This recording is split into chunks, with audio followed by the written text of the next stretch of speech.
2 minutes remaining.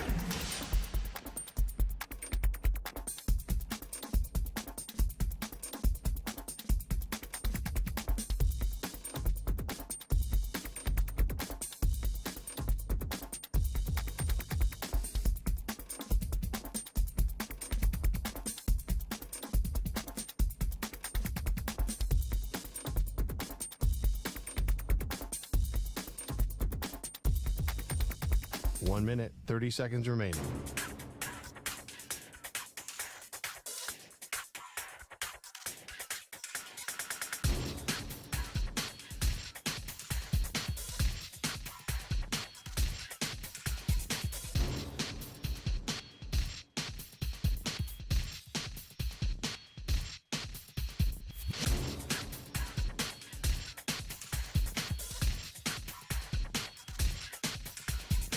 One minute remaining.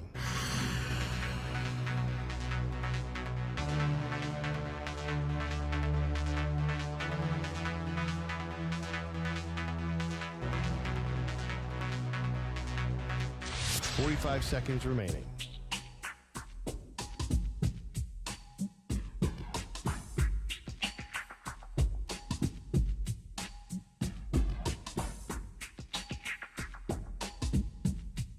.30 seconds remaining.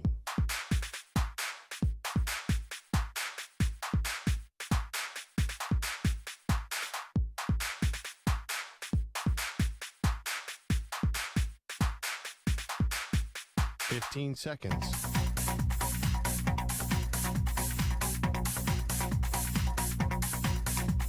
Break ends in 5 seconds.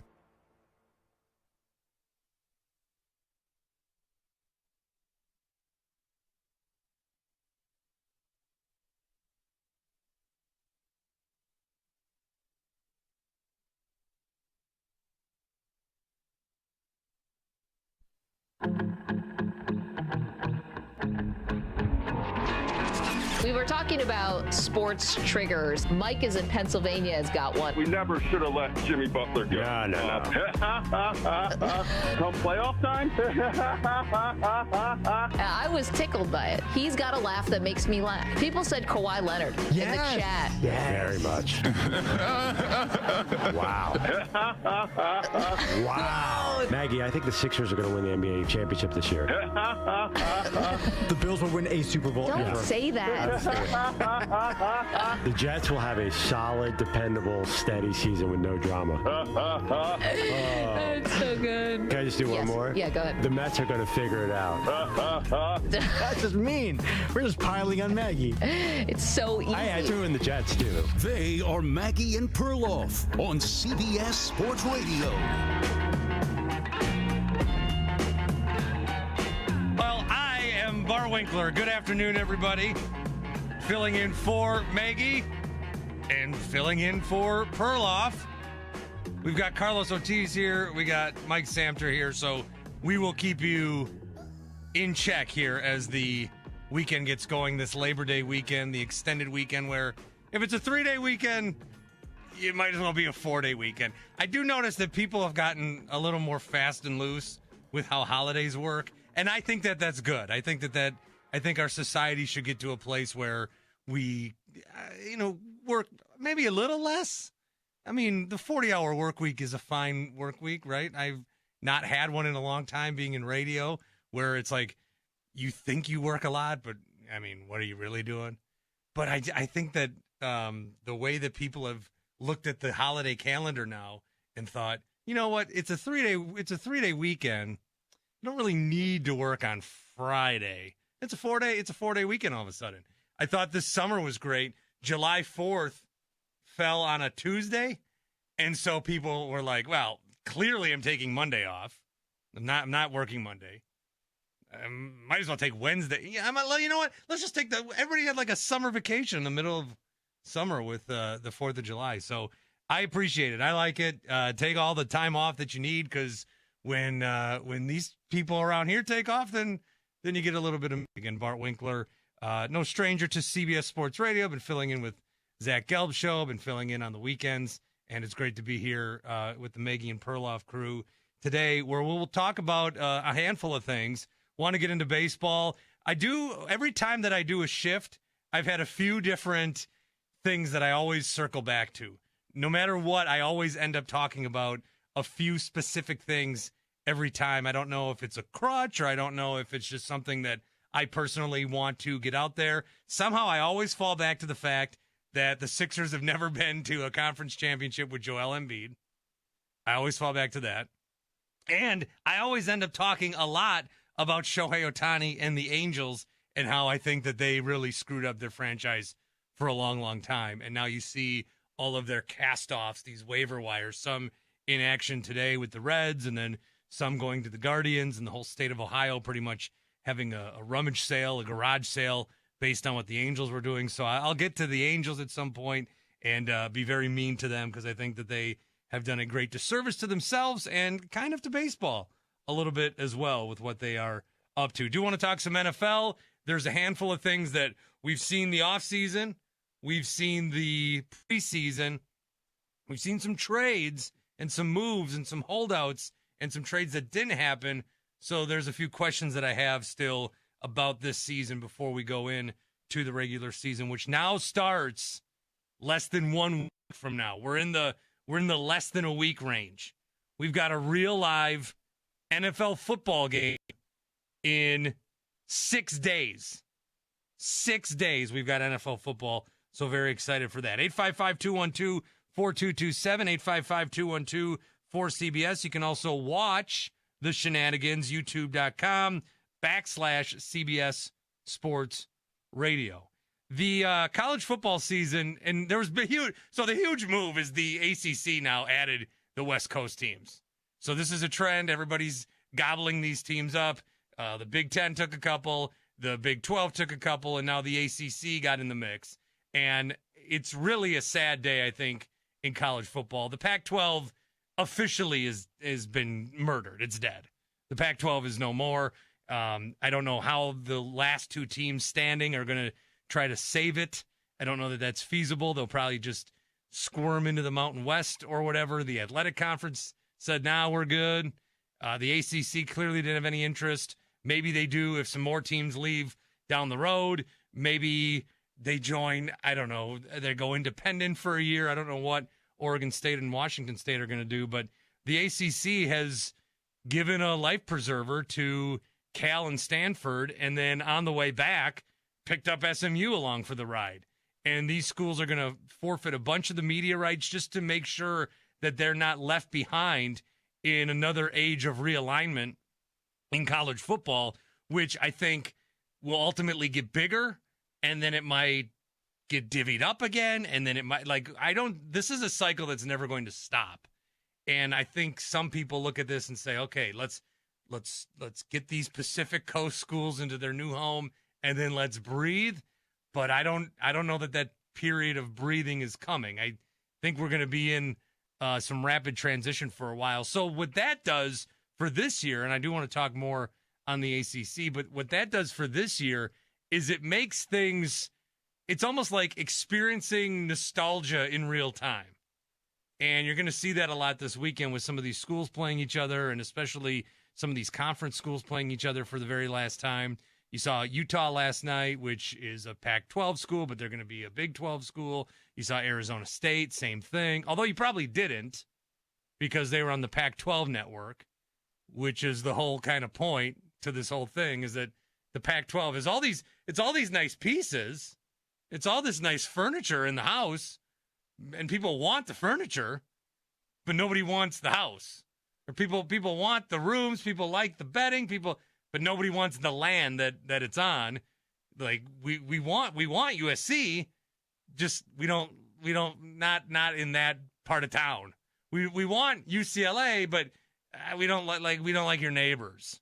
So we're going to take you, and you're going to come to us, and you're going to have to move. So the whole thing is the value's still there in terms of the teams, but the conference itself is no more. And I think that is sad. And I think we're going to watch a lot of these teams, and Oregon State might have a decent football team this year. I think there's going to be a lot of people that kind of root for them to maybe win the Pac-12 before it completely disseminates.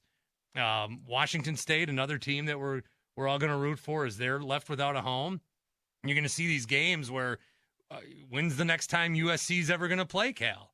When's the next time UCLA's ever going to play Stanford? When are these games going to happen again? When are these rivalries going to take place? And I think that there's going to be some level of nostalgia where you really got to soak it in, because not only is this going to change, but you're going to see changes in the college football playoff eventually. They still wanted to see, they had a meeting on that this week. They wanted to see how things shook out. Well, things are shaking out where there's going to be no Pac-12. So that is dead. So college football in a very interesting spot this year where it's going to go to a new level that it's never before. And we've done that. We've gone from all these different conferences to the Power Five.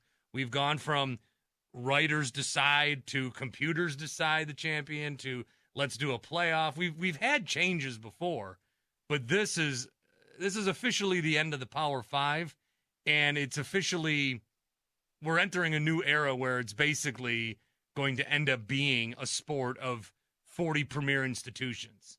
You know, so one of the things I wonder with this realignment is, yeah, there's 18 teams in this conference. There's 16 teams in this one. There's almost 20 in the other one. At some point, the conferences are going to look around and be like, we just added Texas and Oklahoma. Do we need Vanderbilt? The Big Ten, we just added USC and UCLA. Do we need Rutgers anymore? So I wonder if there's going to be some part of that, if we're all going up the hill right now, and then maybe, on the way down, some of these schools get left behind. So I just think this is a fluid process. It's never ending. I just want a college football that is consistent. I want a college football that has some regional aspects to it. I don't like that you can go up and down the coast now of the West Coast and say, that's a Big Ten school, that's a Big 12 school, that's an Atlantic Coast school. Yeah, I mean, you could walk to the Pacific Ocean, yet you're in the Atlantic Coast Conference. So a lot of stuff very weird with all the realignment news. We'll go through that again a little more in a couple of minutes. The games that were of interest last night, and there were a handful of games, it was a pretty good Thursday night slate in terms of how there was so much to watch. Utah beating Florida, not a surprise. Florida's trying to give it a go with transfer quarterback Graham Mertz, 31-44 last night, wearing the number 15, Tim Tebow's old number, which was kind of weird. 31-44 and 333 yards. It looked a lot worse than that. I think it was a good night for Utah's Bryson Barnes. He's a backup quarterback there. Rising wasn't able to go, so they went with Barnes, and he certainly was advantageous in the moment, had a rushing touchdown, a passing touchdown, and Utah really kept Florida at bay. There was really no point in this game where it looked like it was going to be anything other than Utah getting the victory. I mentioned Arizona State. Arizona State was supposed to destroy Southern Utah. They were 28-point favorites. They won by 3. Arizona State 24, Southern Utah 21. So maybe the Pac-12 could reemerge if you've got powerhouses like Southern Utah floating around. So that was an interesting game, but again, nobody got to see it because it's on the Pac-12 network. And to even get that, you have to live in the western part of the country and then have a certain cable package where then you buy into another tier and then you still have to stand on your roof and use your antenna to pick it up. These games are impossible to witness. So I did not see that one. I don't know who did. The game that I think a lot of us gravitated to was a game on Fox, and it was Minnesota and Nebraska. And I'm watching this game, and it was Big Ten football at its finest. Third down and 8, punts, interceptions in the red zone. It was a game that was perfectly compelling and exciting, yet somehow boring. And that is the college football that I've missed. That's the college football that I love. That's the college football that I miss. So exciting, compelling, but also when is there going to be some action in this game? And Nebraska had the lead. Looked like they were going to be the victors in this game. This game was in Minnesota, but Nebraska somehow blew this game, and they lose to a late second field goal, 47-yarder from Minnesota, and Minnesota wins 13-10. Nebraska is no stranger to these kind of losses. And it's gotten to the point now where no matter who the coach is, it could be Scott Frost, it could be Mike Riley, they cannot figure out a guy. Once they got rid of Bo Pelini, they've had one winning season, and that was back in 2016. And now they're giving it a go with Matt Rule here, the former Panthers coach, former Baylor coach, and they had a road victory in their sights and then somehow blew this football game, and that is par for the course for them. Nebraska has now lost 20 of its last 24 games by single digits. So in their last 24 losses, 20 of them have been single-digit losses. They are 2-14 in one-score finishes since the start of 2021. So they're playing a lot of these games. If you see a Nebraska game, you should expect it to be a tight game, and then you should also expect Nebraska to be on the losing side of it, like how the Minnesota Vikings a year ago, they were always winning these football games. It was always close, one-score games, but they were always winning.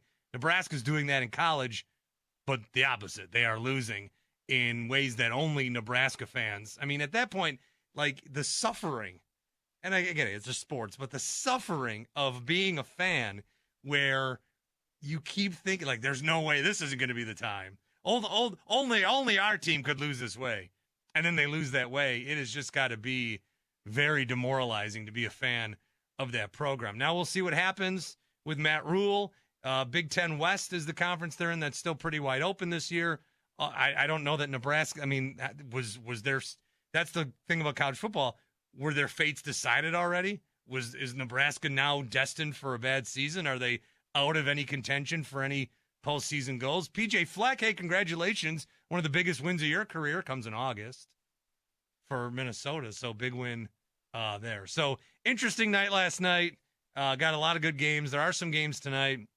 And then a full slate on Saturday. And then college is weird this weekend. There's a triple header on Sunday. There's games all day. There's a game Monday night. So there's no NFL this weekend. College certainly taking advantage of the real estate and coming at you all weekend. The game of interest tonight is the Confusion Bowl. It is a game that was given this moniker back in 1946. Miami is playing Miami. The Miami Hurricanes are playing the Miami of Ohio, the University of Miami, Ohio. This is only the fourth time that these teams have ever played. The last time was in 1987. Back in the late 80s, Miami's heyday, they won by 51 points. So I believe this game is in Ohio tonight, but Miami and Miami, for only the fourth time ever, are going to be in action tonight. So, intrigue by name only, but intrigue nonetheless. So big college football weekend. And again, we're watching this under different eyes this year because the landscape of college is going to change as we know it. We'll talk about that when we get forward here. 855-212-4227.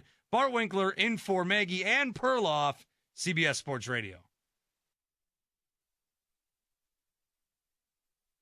You're in a 5-minute break.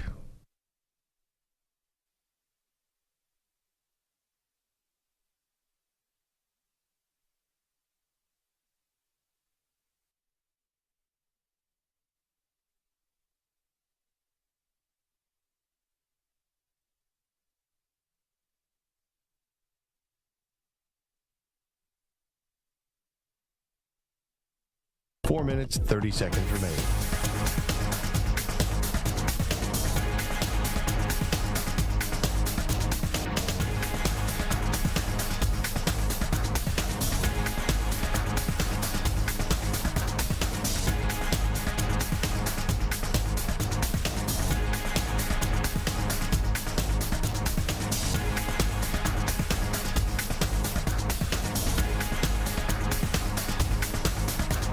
Four minutes remaining.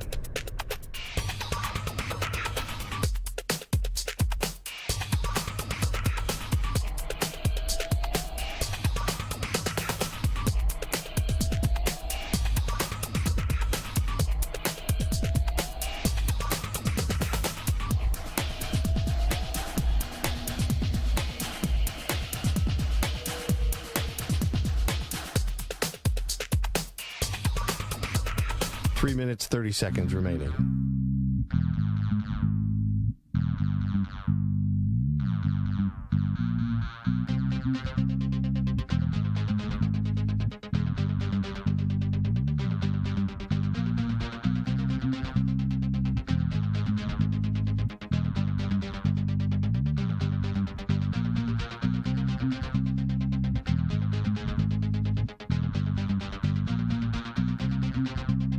3 minutes remaining.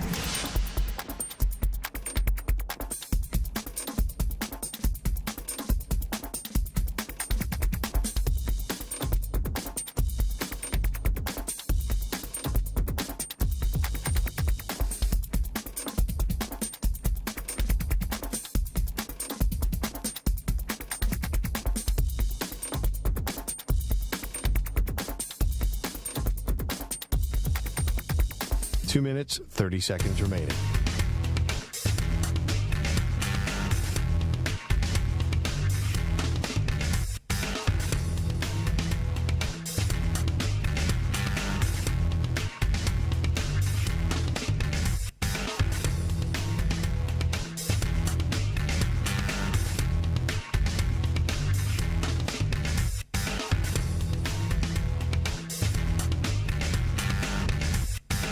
Two minutes remaining.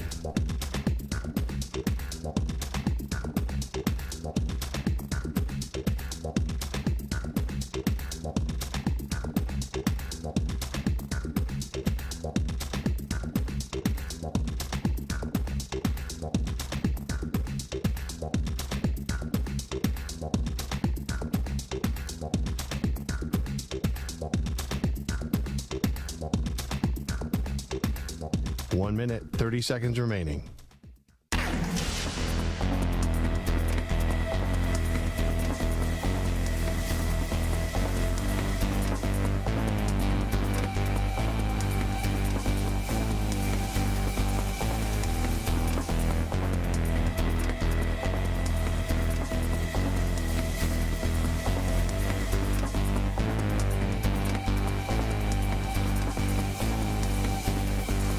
One minute remaining.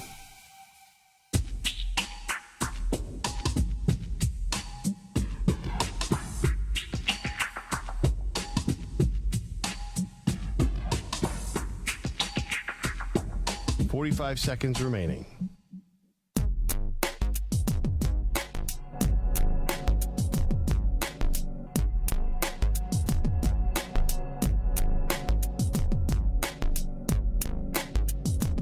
Seconds remaining.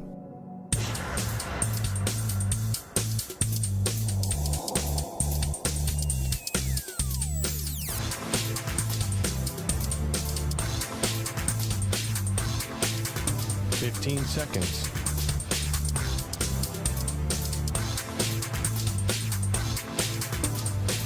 Break ends in 5 seconds.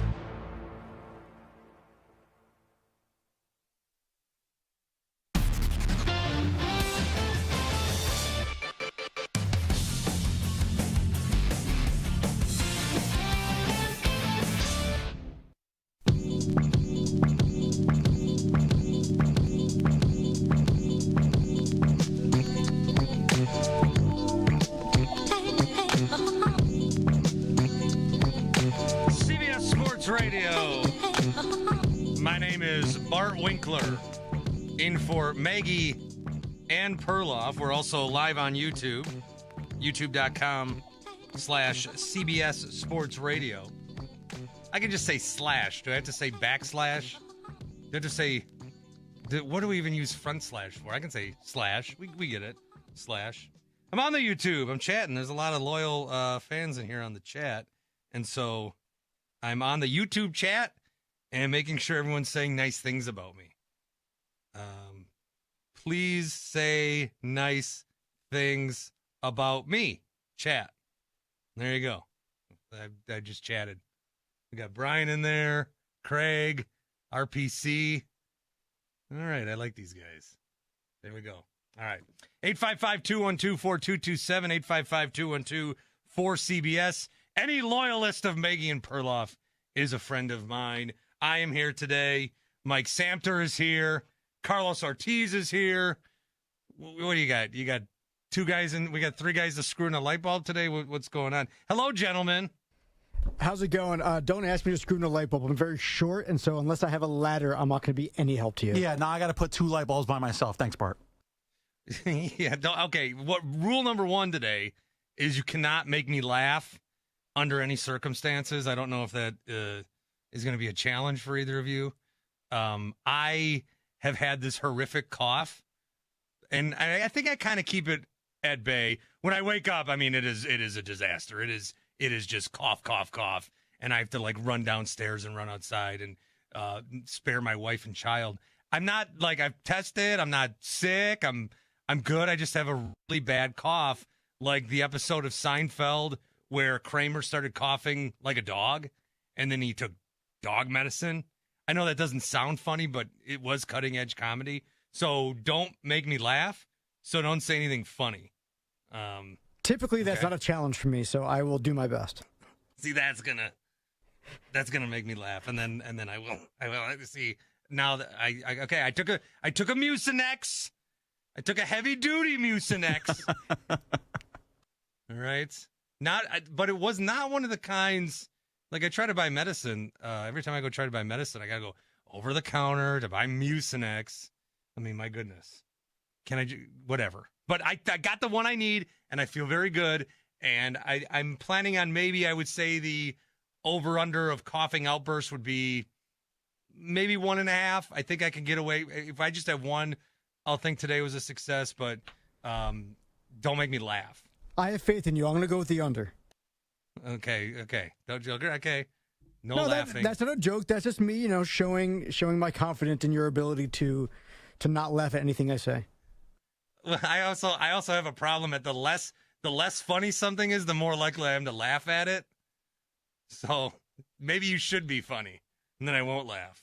We'll figure it out. If I start having a crazy coughing attack, we'll know what's up. I did. You know what else I did? I did try to take a drink of water this morning to cure my cough until I spit it out in outrage over what's happening in college football. And we knew this was going to happen.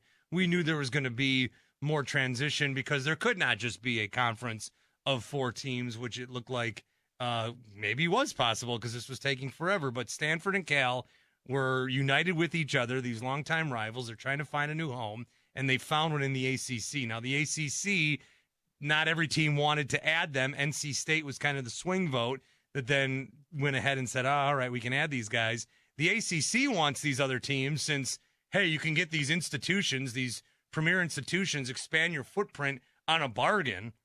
I don't know that the Big Ten was really interested in Washington and Oregon until they thought, oh, we can basically get these universities for cheap because it's a going out of business estate sale over on the western part of the seaboard. So let's scoop out all these teams that we can. And even though that like these are the last few dance partners, they're still worth something to the ACC. There's going to be crazy instances with travel, and there's going to be all these things that have to happen, of course. But it is kind of, we've talked about this. I think every show, every place, every person has talked about this. It's not so much the fact that it's happening that like is a bummer, because if you look at it, college, there's been realignment for a long time. I mean, just 30 years ago, all the Texas schools were in one conference. They were in the Southwest Conference, and those schools have been jumping to and from, and Colorado's moving, Nebraska moved the 1 year, the Big Ten's been expanding, there's been the Big East disintegrated as far as a football conference. So realignment is something that's happened quite a bit, but this is a major one because you see all these schools out west now being forced to go play in the eastern part of the country, in the middle part of the country, and it is going to affect a lot of schools, and it's really just football that's driving all this. And so I think the problem is, even when this kind of settles, I don't think that we're done. I think that either these conferences are going to look to even get even bigger, or they're going to start to trim dead weight. We could get to a place where we basically have NFL Junior, where we have 32 of the most premier football institutions playing in their own conference. There could be some sort of weird promotion relegation system in college football. I just don't think that we're near the end of this anytime soon, which is why I am going to cherish the 2023 season, because this is going to be the last that college football ever looks like this. I don't know if you guys had as much as an adverse reaction to me. As me, I should say. If you have one to me, that's a different story. But where are you guys at with this whole realignment thing? Because I think, East Coast and Central, it's like they're all adding here, but there's an entire portion of the country that just had a 108-year conference blow up in the span of 2 years. It's sad for me. I actually lived in Arizona for 7 years. I'm a big ASU guy. I'm a big Pac-12 guy. So I've been all about the Pac-12 for years. And we knew that this was going to happen, or at least something similar, when USC and UCLA left, because USC is really, outside of Oregon, the only real big property out there. So I kind of saw the writing on the wall, but it's sad for me. Even though my Sun Devils are going to the Big 12, what you talked about before, they looked terrible last night, even though they have a top 50 recruited quarterback, true freshman playing, who looked really good at first. But the Pac-12 going away, it's not good for an entire half of this country, because if you think about the Big 12 and the Big 10, they kind of end in the middle of the country. So the entire west part of the country, 30% of this country is just disillusioned now. They're part of this, all these other conferences. There's no real connectivity. I mean, the rivalry between Rutgers and Oregon, is that really going to be a thing? Is Cal and Clemson going to be a rivalry? Like, it feels hokey. It feels wonky. It feels like the ACC is next, right? Florida State might go somewhere. Clemson might go somewhere. And eventually we're going to have 2 or 3 big conferences, and then college football is just going to be pro football, and the rest of college sports are just going to disappear. So it's sad to me. Yeah, I don't want college football to be pro football. It's very weird, because these two things exist together, but independently of themselves. Like, there is pro football. And then, so I've got a 4-year-old kid, and I'm just trying to teach him about sports, first of all. And I've always said, if he doesn't end up liking sports, that's fine. And, whatever. If he doesn't end up liking sports, there's nothing I can do about it. He's going to like what he likes. But I'm not going to go down without a fight. So I did take him to his first preseason game. I'm in Milwaukee, so we went to the Packers game, and he made about a quarter and a half, and it was fine. But he got to learn a little bit about the Packers. Well, Saturday, the Wisconsin Badgers played during the day, and then I'm going to be like, hey, watch this. And he's going to be like, what? NFL? It's a lot. But they're two separate things that do work independently of each other. And if the college game becomes more like the pros, I think that will hurt it. I think that if they become this model where it's going to look like minor league football. And we've been very clear as a football loving audience that we're not that into minor league football. Like, we like football, but we don't want minor league football. We like college football. We like high school football. We like professional football. And there is a difference, even though there shouldn't be. College football is not minor league football. We've trained ourselves in our head to think that it's two different things because of one of the reasons is that is the tradition, is the history, is the rivalries, is the I live in Oregon, I go to Oregon State, and my sister goes to Oregon, and then she married someone from Oregon State, and now there's this weird thing, and I can't find a job. Here's my resume. Where'd you go to school, sir? Oh my God, you went to Oklahoma? That's where my daughter goes. You're hired. There's this weird tribalism thing, but that's what makes it kind of special. Is it's more than just the football. It's the bands, it's the activity, it's the whole thing around college football just kind of taking on a life of its own. And as it transitions more into, I guess, a semi-pro kind of thing, because even the Big Ten this year, they're copying the NFL in terms of how they want their games on TV. They want a big game at night, the first game in the morning, the game in the afternoon. So I just think that as we start to lose some of that, and I wonder if it comes back. I do wonder if at some point these schools give it a few years where they're like, this is dumb. And it's that, it's not just football. It's all these other schools that are being a part of it. Now, I did see where the ACC might create Dallas as some sort of hub where SMU is going to host, if they don't want to send their basketball teams across the country, or if they don't want to all have a track meet, in NC State, they'll meet in Dallas. So all of a sudden SMU is to pump up its athletic facilities because they're going to be hosting all this stuff, and they're like, hey, we just want to be in a Power 5 school or a Power 4. We saw these other schools, we thought we would just come along with it. So It is very messy, the money that they're going to get. And the TV rights, like SMU's like, no, we don't need any money. And Cal and Stanford are taking a discount. There's going to be so much travel to it. And again, all of these other things are happening because of football. Because of football. Every other sport, there's like these schools have 32 different Olympic sports that they offer. Stanford's got a bunch of them. But we're moving across the country because of one thing, football. And then what if football separates? Well, that's kind of the thing that makes the money. So now what? So it's a big mess. I don't think it's going to get more cleaned up anytime soon. I love the college game. Like I said, with that game last night between Nebraska and Minnesota, there's a certain charm. It was so exciting.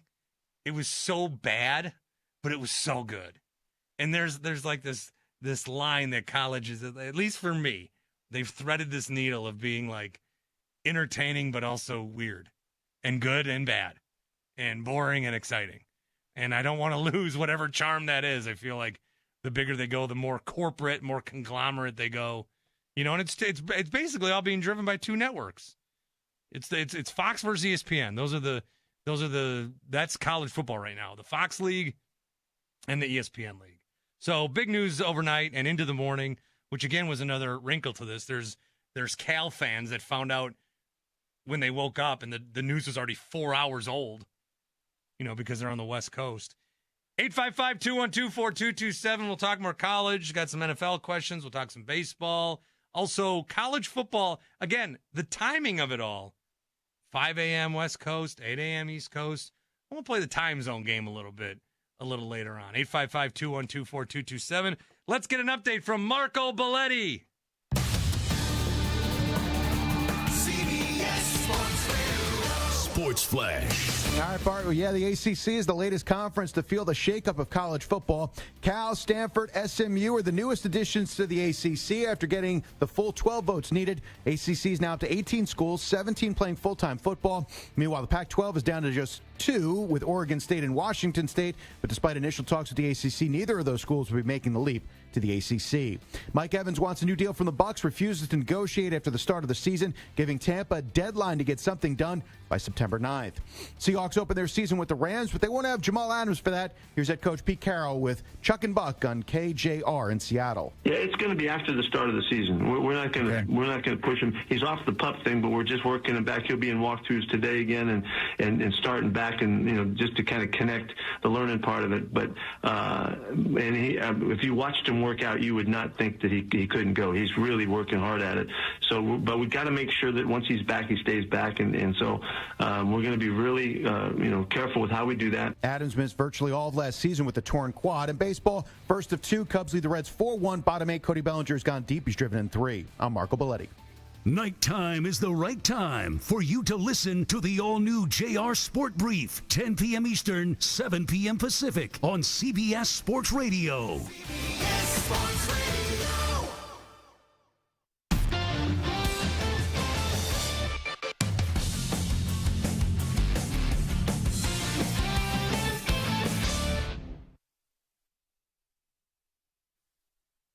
You're in a 5-minute break.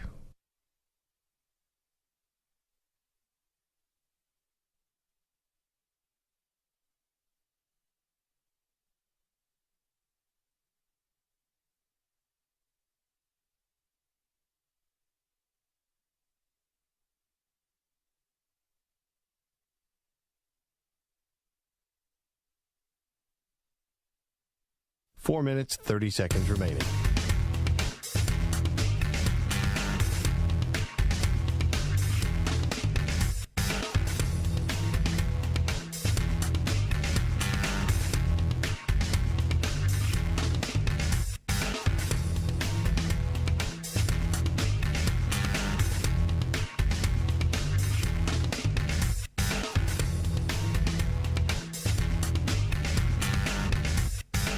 Four minutes remaining.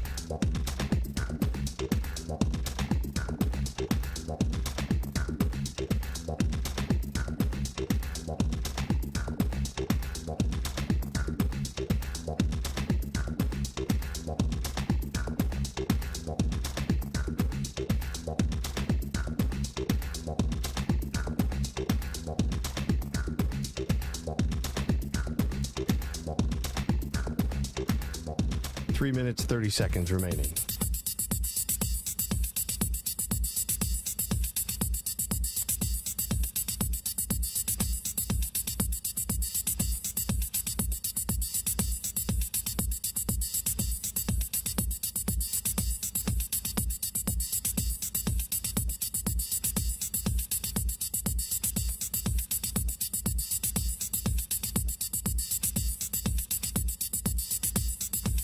Three minutes remaining.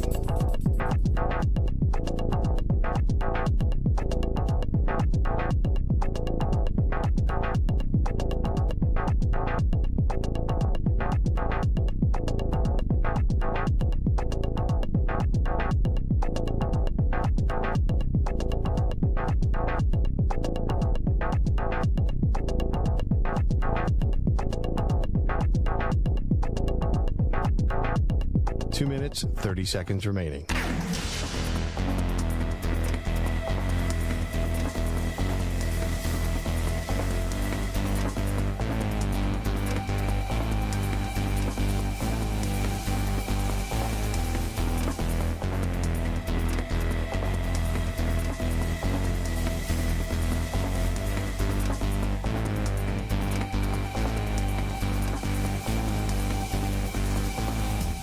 Two minutes remaining.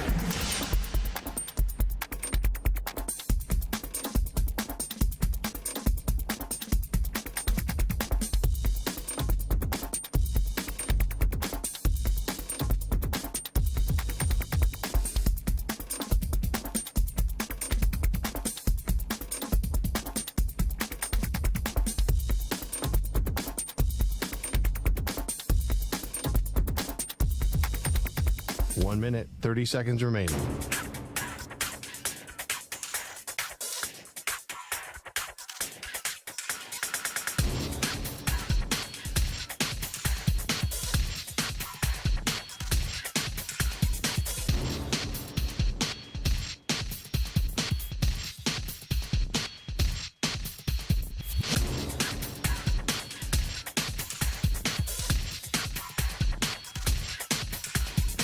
One minute remaining.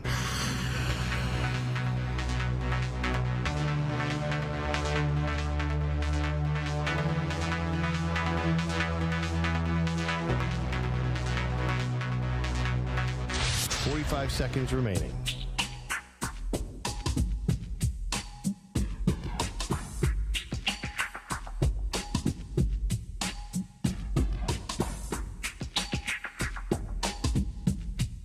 Thirty seconds remaining.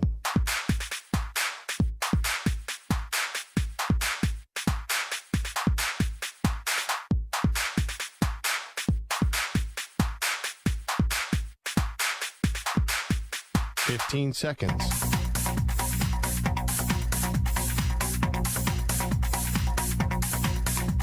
Break ends in 5 seconds.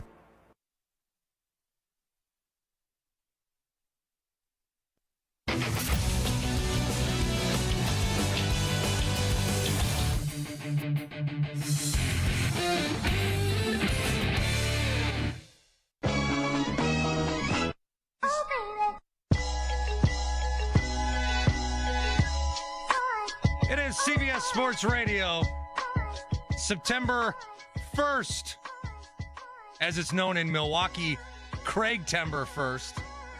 Our manager, Craig Counsell, very good at manipulating the 40-man rosters, and then they took it away from him. Everything, if you guys notice, if you pay attention to baseball, everything the Brewers do well, they take away from the league. That's the problem. That's the reason in Milwaukee why they've never won. It's time to Ask the Pros, where you get to ask us a question brought to you by O'Reilly Auto Parts. Simply tweet your question at CBS Sports Radio or at Maggie and Pearl and use the hashtag AskThePros. Later in the show, we may answer your question. Think O'Reilly Auto Parts for all of your car care needs. Get guaranteed low prices and excellent customer service from the professional parts people at O'Reilly Auto Parts. I mentioned I'm in Milwaukee, so I got the guys back in the New York studio, Mike and Carlos. How do you know what? I have a time zone question because we're on an hour, like it's an hour behind or whatever. I believe wholeheartedly that at least for football and maybe all sports, I live in the best time zone for when these games come on. The fact that on Sunday the games start at noon, it boggles my mind that you'd have to wait until 1 p.m. for a football game to start. And then those games end so late, and you have to turn around and get up the next day. Is there any, like, part of you guys that wishes the game started earlier, or are you guys, it's East Coast supreme, or... No, see, but you're on the right track, but you got to go further. This is why I am jealous of the West Coast people. Imagine waking up at 10 o'clock and boom, bacon, eggs, and football. And you get to sit on the couch the entire day. And when the Sunday night game is over, you still have a little twinkling of sunlight left. I'm all about the West Coast schedule. I wish I would be in the California region simply for the football season. And then once the Super Bowl's over, I fly back home to New York. So I want to have that kind of Jim Rome status where I have 2 homes in 1 year. Yeah, you should do that. I don't know. The West Coast might be a little too early, like at 10 a.m., but then there are some days where I get up and I've been up for a little bit, and then I look at the clock. I'm like, is it football yet? And it's 8:30 still. I'm like, oh, my God. That's why I love those London games. You know, I don't want a team in London, but if somehow there's a London game, or even, hey, you know, it works for the Premier League. That gets a big audience. Atlanta and Carolina can play at 10:30 their time in the morning. I don't care. Play these East Coast games early. Baseball's trying to do it. I don't care. Just exploit that window. I think the night part of it is huge. Because that Sunday night game hitting at 5:20 West Coast, and then it's over and it's 8:30. And I'm someone who's done morning radio for a long time, so these games that would be like Sunday night football, if my team's playing, and then it ends still if it ends at 10:30 or 11:30 on the East Coast, then you like have to. You're so like you can't watch a night game. Who is able to watch their team at night? And then it's not even about radio; it's about America Works the next day. So how do you watch your team at night on a Sunday or Monday and Thursday, and then just be like, well, that was a great win, or that was a tough loss. Good night. How you got so much adrenaline that your whole next day's ruined. You're not going to get any productivity at work. You're going to be cranky all day if your team did lose. And then if you, like, you know, had a drink or a lot of drinks, then you're a mess. You're trying to enjoy the game a little bit. So I don't know. I think that. So what's the worst? Is the Eastern time zone secretly the worst? Yeah, Eastern is the worst. And I'll say this. I mean, as a Jets fan, I haven't had to suffer through many night game hangovers because we don't get put into night games or prime time. So I've been lucky enough not to have to deal with it. But the East Coast is definitely the worst. Like, who wants to wait till 1 o'clock in the afternoon and then be up all night watching late night games? You want to wake up. Your time zone is great. I'm telling you, the West Coast really is great. I know it's 10 a.m. and it's tough. It is gorgeous to wake up that early and be done at 4 o'clock and decide, do I want to hang around and watch a Sunday night game, or do I want to, like, go do something else? You're not worried about, 10 other games. You're just worried about one game. Like, you can skip that one game if it's a game that you're not interested in watching or something. But the rest of them, 10 a.m. through the 4 o'clock or whatever it's going to be, it's just absolutely fantastic. There's nothing better. Like, Mountain's pretty good, but who lives there? There's like 3 states in Mountain. It's Colorado and like Montana. Denver. It's Denver and Colorado Springs, and Boulder. No one lives there. Mountain might be the best, the best. So why do games start so late then? You can't tell me. So there's this East Coast bias in everything that happens in media, right? There's this East Coast bias. The Yankees and the Red Sox, Duke, UNC, the New York Giants. It's all this stuff. There's this East Coast bias. The East Coast bias is so strong. There's not even a Western College Conference anymore. You killed it. The East Coast bias killed it. But then why did the game start so late if the East Coast is in control? Because remember when Monday Night Football didn't start until 9 o'clock? East Coast, 9 o'clock. Are they doing that so people are they doing that for the West Coast? Or do you guys just on the East Coast like everything to be late? I mean, So it's like there's an East Coast bias, but then you're also looking out for the interest of the other time zones. I mean, it's really just about the money. The 9 o'clock start is we don't want to shun half of the country, so let's try to get a time that some of them can at least watch it, and at least the East Coast people will watch it as well. It's all money. It's the same thing with the 1 o'clock games. It's all about when is the highest viewership opportunity going to be, and 1 o'clock is the answer. Because if it was like noon or 11 a.m. Eastern when the game started, then you start talking about 8 o'clock in the morning West Coast. That's a little bit too ambitious, I think. Yeah, even when, like the Raiders or the Niners, like the Niners, I think, play week 1, they have Pittsburgh. They're on the road. And so that game even starts at, what would it start? 10 a.m. 10 a.m. over there to watch your team right away at 10. You got to be in the right frame of mind. And if you push it back 1 hour, then all of a sudden you're watching your game at 9. And that's why I think for the most part, they try to not send the West Coast teams to London. Otherwise, those games are starting at 6:30 in the morning. And that's a little early to get up for, especially on a long Sunday where you're going to watch all that stuff. So that I do wonder. I'm somebody, though, who I believe we have too many time zones. And I understand that the world is round. Allegedly. No, I'm kidding. But I understand that the world is round and it's split up. And like we've decided there's 24 hours in a day. And so it can all work out where it's 24. I don't know that America needs 4 time zones because I don't know. This is maybe something I should keep in the back pocket, but we got 1 time zone too many, maybe 2.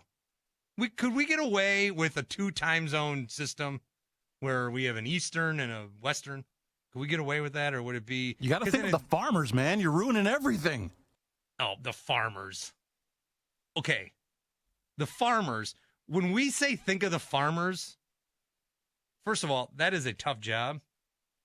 But we're like daylight saving should go away.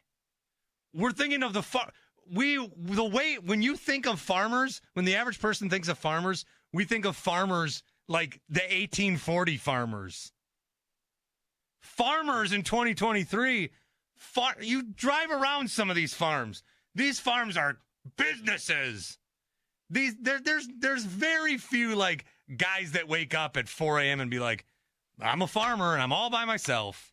No, man, it's like Fulton Family Farms and it's like 900 acres. So I'm not anti-farm. Okay?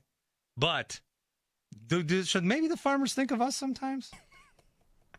I know we're not supposed to make you laugh, but you have to stop making us laugh. That's a pretty bold take.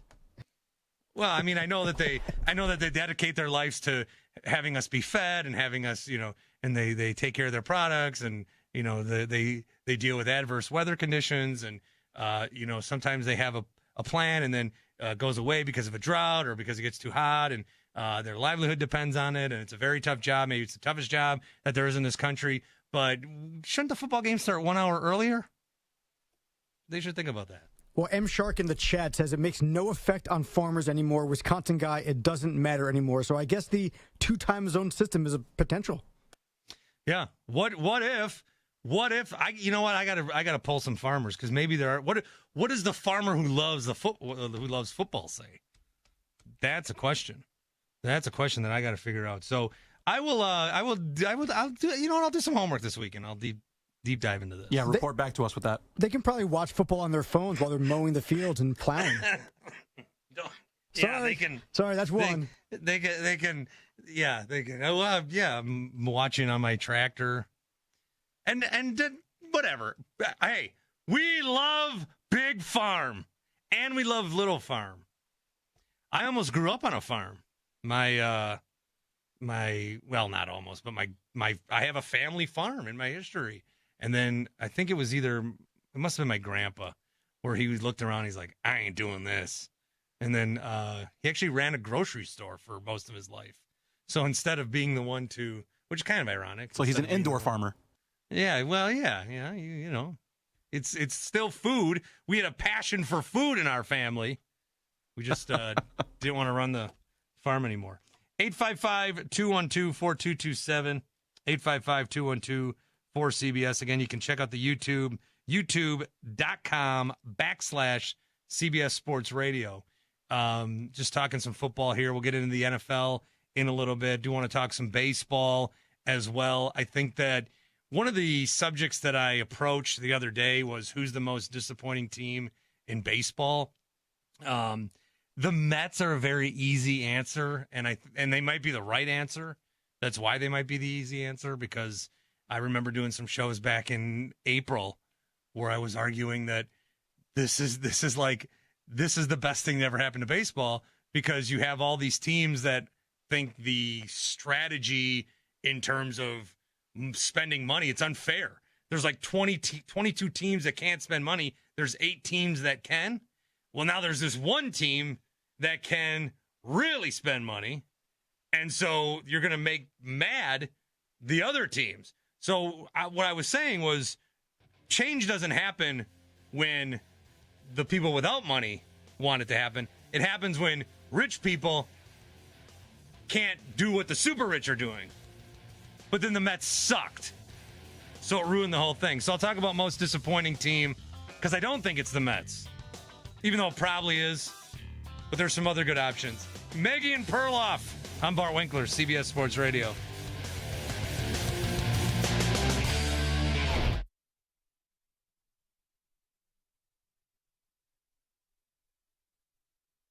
You're in a 5-minute break.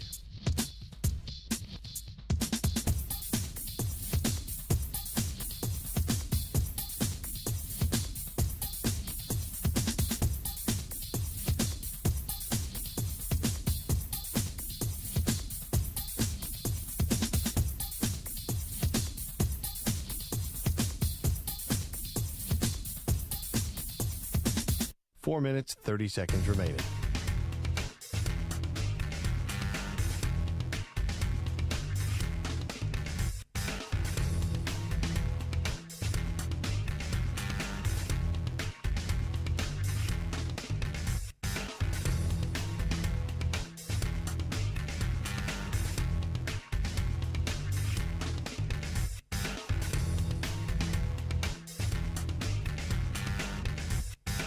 Four minutes remaining.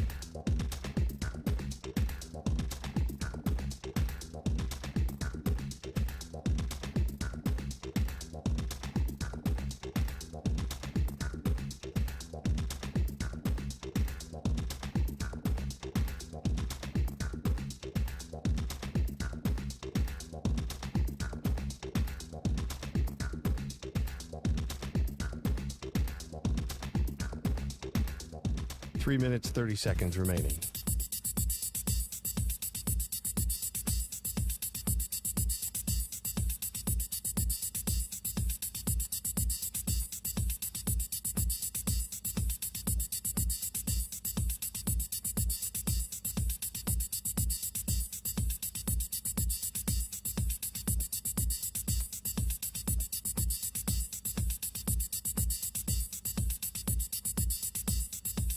Three minutes remaining.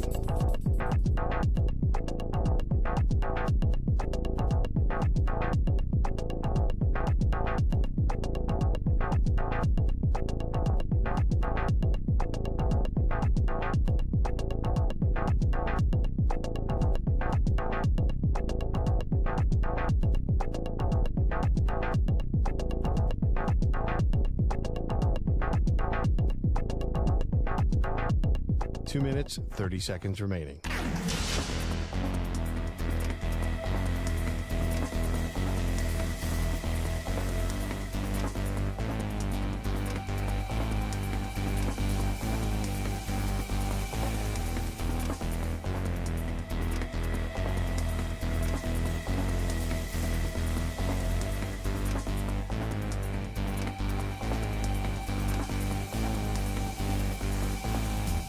Two minutes remaining.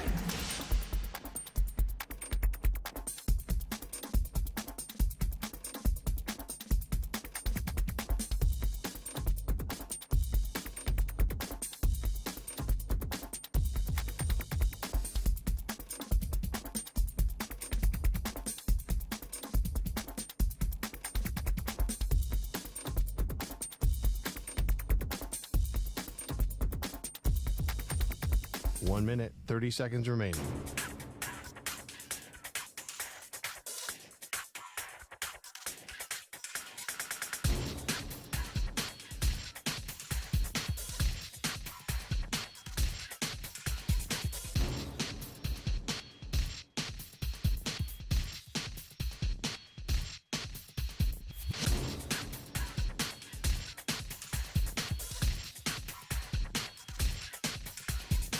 1 minute remaining.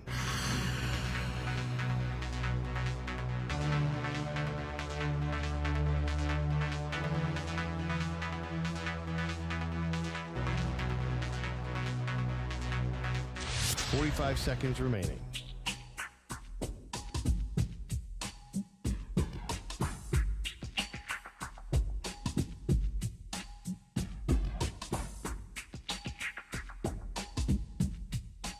Seconds remaining.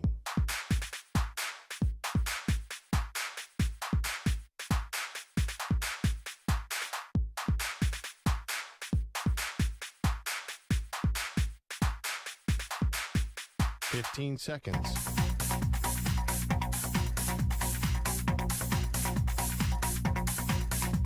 Break ends in 5 seconds.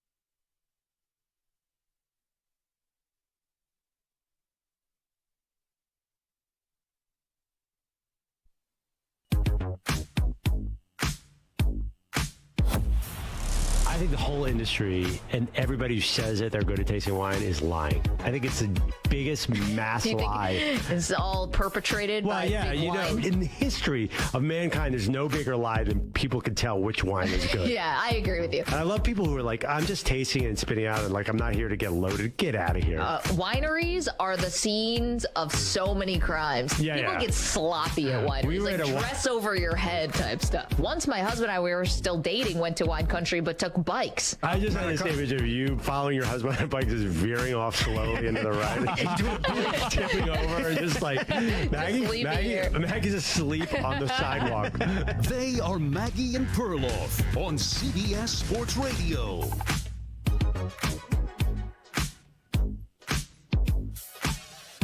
CBS Sports Radio. My name is Bart Winkler. In for Maggie and Perloff, as they have taken a stealth vacay, according to the YouTube chat. You can check us out, youtube.com/CBS Sports Radio, where it is, for the most part, it's just me sitting in a studio. And I do caution, like, there's this huge, like, radio, I don't want to say faux pas, but maybe pet peeve that I've had in doing radio for as long as I have, is that it is even though I am on video, but radio first and foremost is audio. It is audio. And so there were so many times where, like, I would be in a studio and guests would come in and they'd start talking about, like, hey, who's that? What's that? What's what? That thing on that shelf. I mean, no one can see that, man. Well, no one can see. And then one guy who would come on my show every week would say, hey, Bart, another week where you didn't decide to wear pants. Yeah, I'm not wearing pants today, man. What was I thinking? That's actually, you could probably report me for some sort of misdemeanor there. So I understand that not a lot of people, unless you're on the YouTube, that's why it's available, can see. I was getting some comments in the chat that my studio is very, very bland and very empty, and it is. I am in a side studio that is rarely used, and it is as beige as the dinners that I make. It is just, there's a lack of color. So I looked around the building, and I found a Clay Matthews poster, former Packer Clay Matthews. I found a poster of him. It is set up very poorly, so we're on two watches for the show. Cough watch, where if I laugh too hard, I'm going to have a massive coughing attack and be unable to speak. And then giant poster fall down watch, because I've got it set up where it's on a table, but then it's also being held up by a chair. And if there's a loud boom crash, it will be the Clay Matthews poster that has fallen down. And the way that I've situated myself, you can barely even see Clay Matthews. So I think if I change my view a little bit.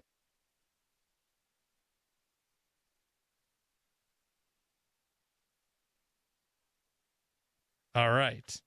So We good? You got me? Am I on the air? Yeah, no, you went quiet for a second, so we're like, did we lose him? But no, you were just adjusting the angle of the Clay Matthews. Yeah, because I moved my computer. So see, this is why it's oh my goodness. This is why it's audio first, because I moved my computer, and when I did that, my computer's set up on the board in here. And now I'm laughing. And so Kawhi can't even save me. All right. Do you guys want to know who my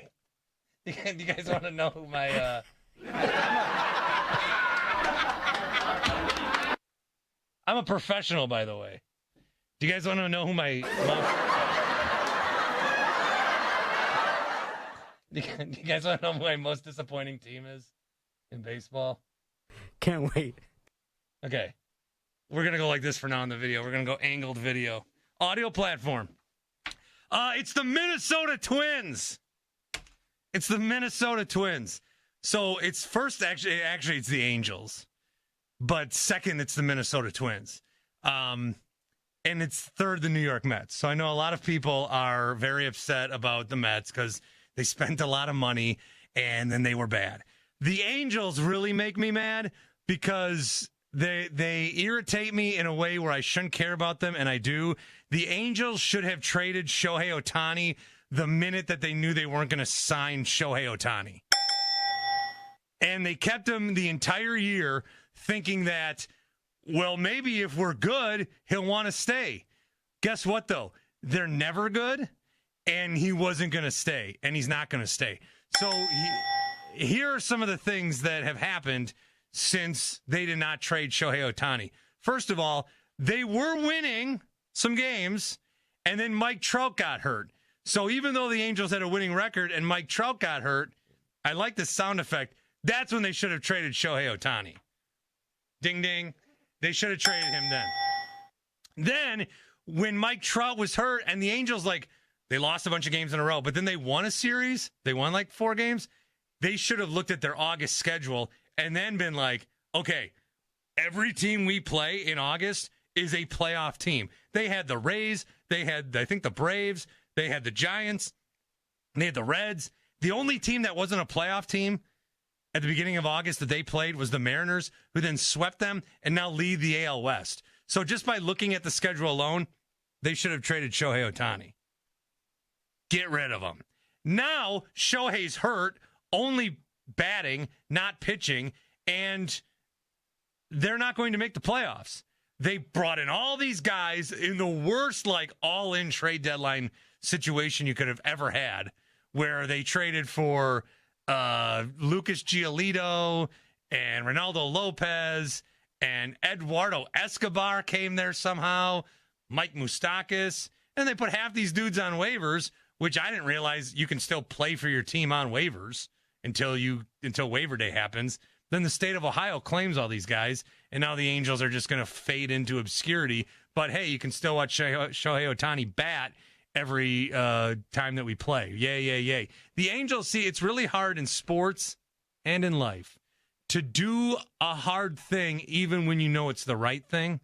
It's really hard to do that, and they should have traded Ohtani when they had the chance. Even, here's how I would have pitched it. I would have said, Shohei, we know that you don't, you want us to prove that we're winners. We're going to prove that we're winners by trading you for a bunch of prospects, and then we'll sign you again. And then, that's the best way to utilize you, because we're not making the playoffs. We stink. We've made the playoffs once. We've had Mike Trout for a decade. We made the playoffs once. Guess how many times we've won a playoff game? 0. Guess how many winning seasons we've had with you here and Mike Trout, the two guys that gave us World Baseball Classic moment of a lifetime. 0. We've never had a winning season. So we stink, but we have the 2 best players in baseball, so we'll trade you, get all these other guys, and then you'll come back. That, as stupid as it sounds, would have been a much better pitch than just saying, let's trade for Lucas Giolito and hope that Shohei's like, oh, my God, I love it here. No, Shohei's going to sign somewhere else. The Angels are going to get whatever draft compensation they get for him, and that's not enough. That's not enough for Shohei Ohtani. That's not enough. So not only did they screw themselves over, but they screwed baseball fans over for a couple different reasons.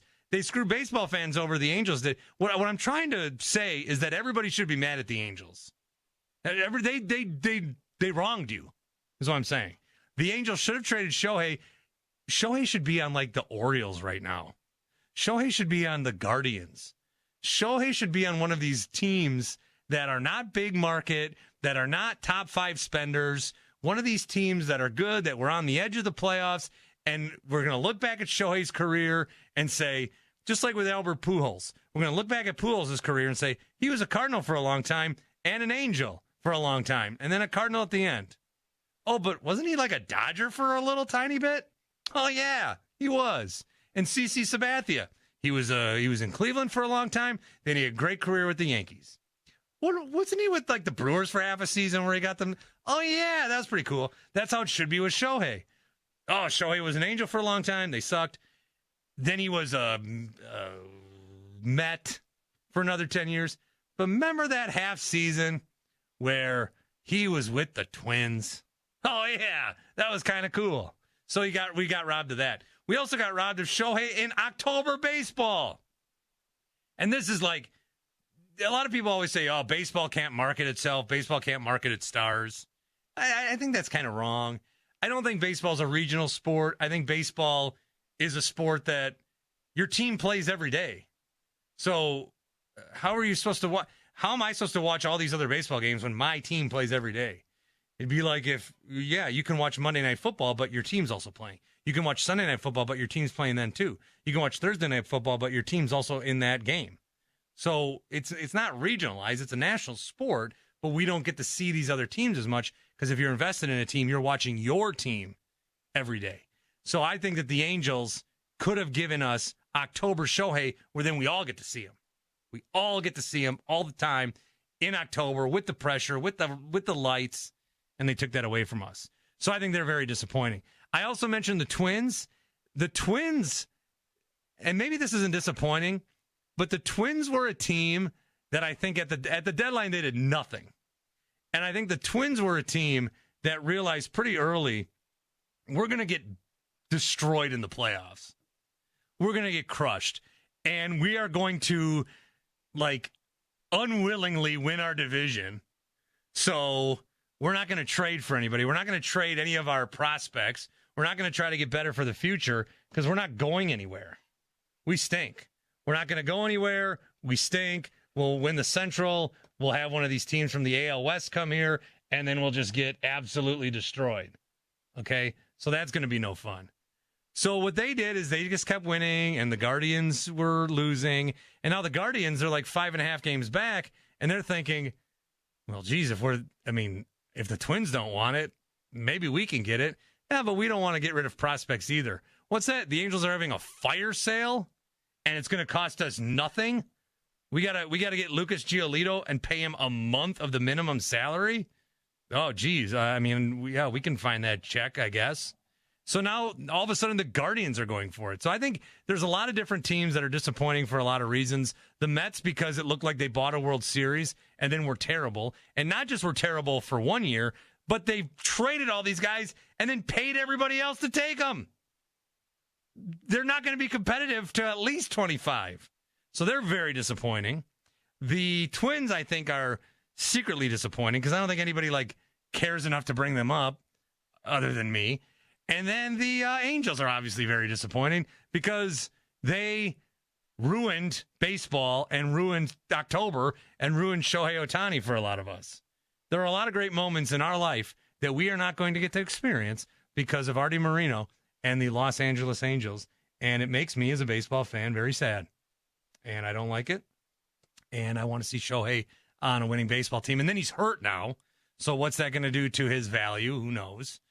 He's still going to get a lot of money, but I don't know what it's going to do to the contract that he will end up getting. So interesting times in baseball. Should be a fun month. A lot of good races. That AL West race is wild between the Rangers and the Mariners and the Astros. So that's very compelling. I think, the Yankees are disappointing, and the White Sox are always a team that there's way too much talent there for being 30 games under 500.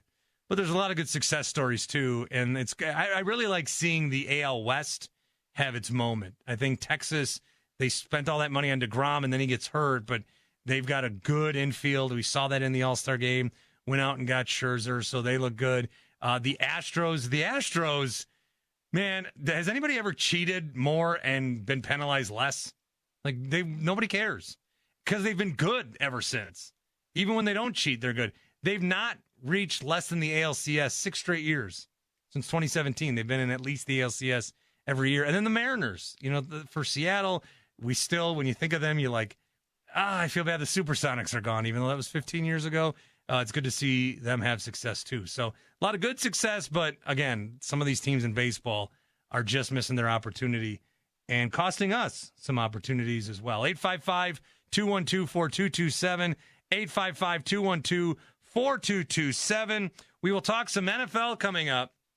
I've got a few different storylines that I'm very intrigued in. There are some teams that are able to just screw around and nobody cares. And I think someone needs to put them on blast. Also a reminder, I love farmers. 855-212-4227. Maggie and Perloff, CBS Sports Radio. You're in a 5-minute break.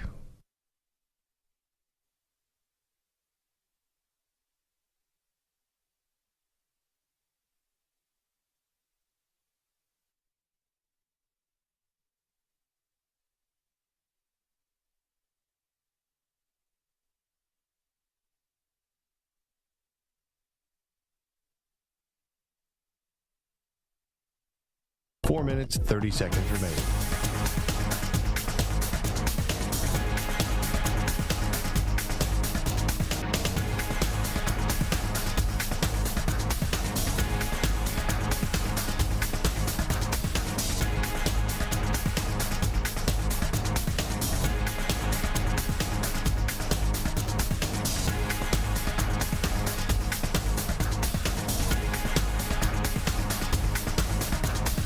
Minutes remaining.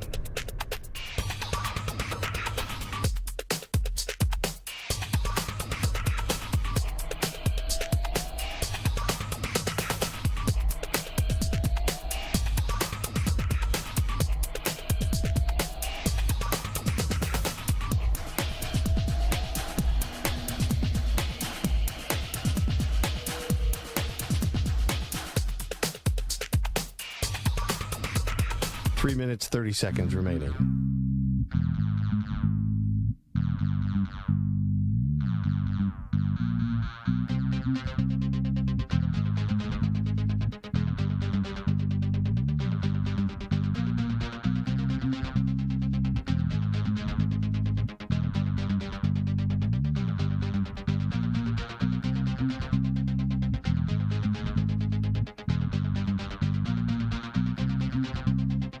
Minutes remaining.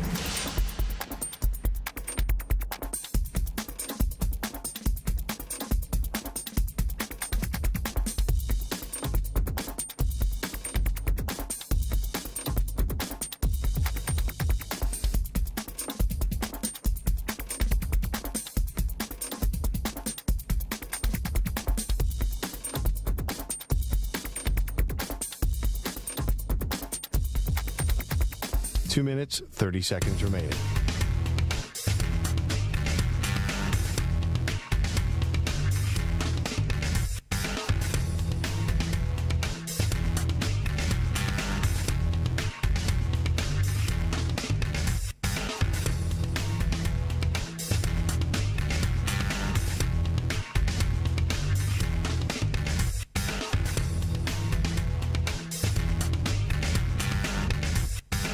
Two minutes remaining.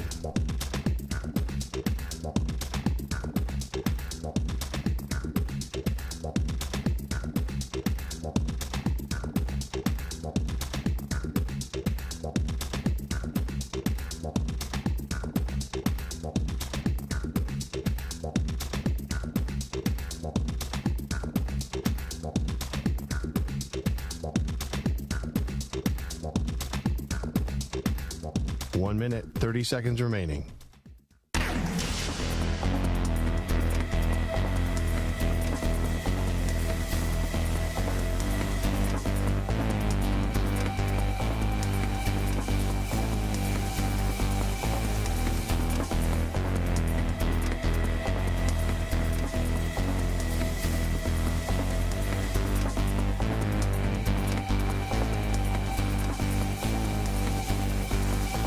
Minute remaining.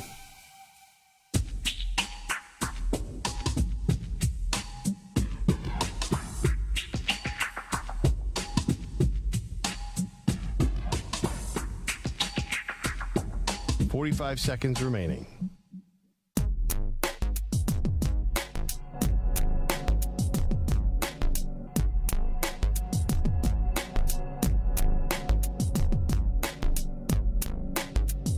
.30 seconds remaining.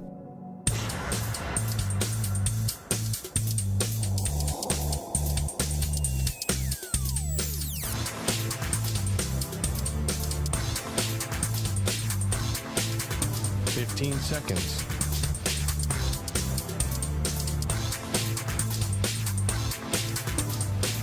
Break ends in 5 seconds.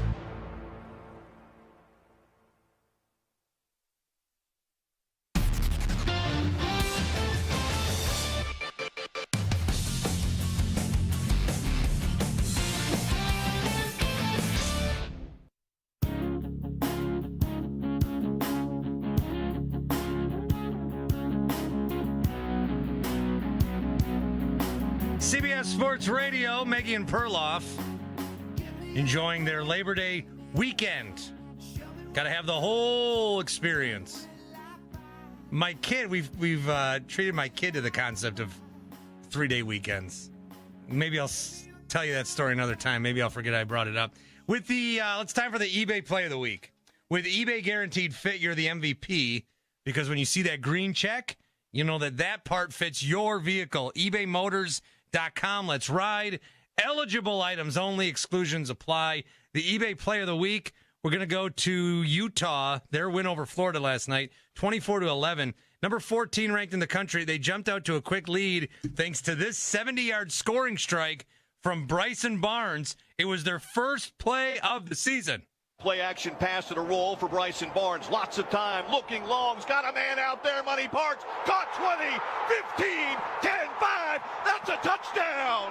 70 yards on the opening play. And a touchdown to Monterran. Money Parks. Courtesy Utah Radio Network, the play. The Utes avenge last season's opening loss to the Gators, and they hope to have star Cam Rising back under center soon. That's one of the things that the broadcast was talking about was Bryson Barnes knew he was going to get this opportunity, did not want to waste it, and he certainly didn't. And what a way to, because there's some shaky quarterback play at Florida. People that know the Wisconsin area well know Graham Mertz was a guy they tried here for a few years, their highest recruited quarterback that they've ever had, and looked great coming in, and then it did not work out. He transfers to Florida, gets the starting job, and then, I mean, it looked, I think Florida would say, is there a way we can get Bryson Barnes on our team? If you guys have Cam Rising, could we have your guy? So big win for Utah last night. Big win for Minnesota over Nebraska last night in a very interesting game, in a game that only Nebraska loses. The situation they were in, they were up a touchdown. It was a 4th down strike that Minnesota converted. The guy barely got his foot in the end zone, just a toe tapper. I'm not usually one to like all the different rules. I kind of do like if you're going to do one rule in the pro level, it should be that way in the high school level. It should be that way in the college level. But Minnesota fans aren't complaining that the one foot to get in certainly did help them get the win at home last night. So college football last night, college football tonight, college football Saturday, a triple header on Sunday with the big one, LSU and Florida State, and then a game Monday night as well, Clemson and Duke, two of the ACC teams that are welcoming in Cal and Stanford and SMU. What happens to Oregon State and Washington State? Like, what do they do? Who do they play? I don't know. I don't know what they're going to do. They almost have to backdoor themselves into the Mountain West Conference. I mean, that'd be sweet if they could somehow say, no, we're still the Pac-2 and just play each other 10 times. And then whoever had the better record made the playoffs. That'd be cool. But that won't happen. 855-212-4227, 855-212-4CBS. All right, the NFL starts in 6 days. I've got some questions that I want to see answered over the next, this season. Question number one that I want to see answered in the NFL. When will the San Francisco 49ers stop being everybody's darling? When will the San Francisco 49ers stop getting a free pass for doing nothing good? The Niners spent all that draft capital on Trey Lance. Okay? The 3 picks, trade up for him, take him number 3. He plays a little bit, got hurt in the preseason, looked a little shaky, and then instead of keeping him and trying to develop him, they move on pretty quickly for just a 4th-round pick from Dallas. Man, what a blunder, right? What a blunder for that organization to draft a guy that high and then trade him for a very small return. Guess who got criticized more for that trade? The Dallas Cowboys. What? I know everyone likes to pick on and make fun of Dallas for some reason. They haven't won in a long time either, so maybe that's it. And they got Jerry Jones, but, you know, the stories coming out of this are, why did Jerry Jones add this distraction to his team?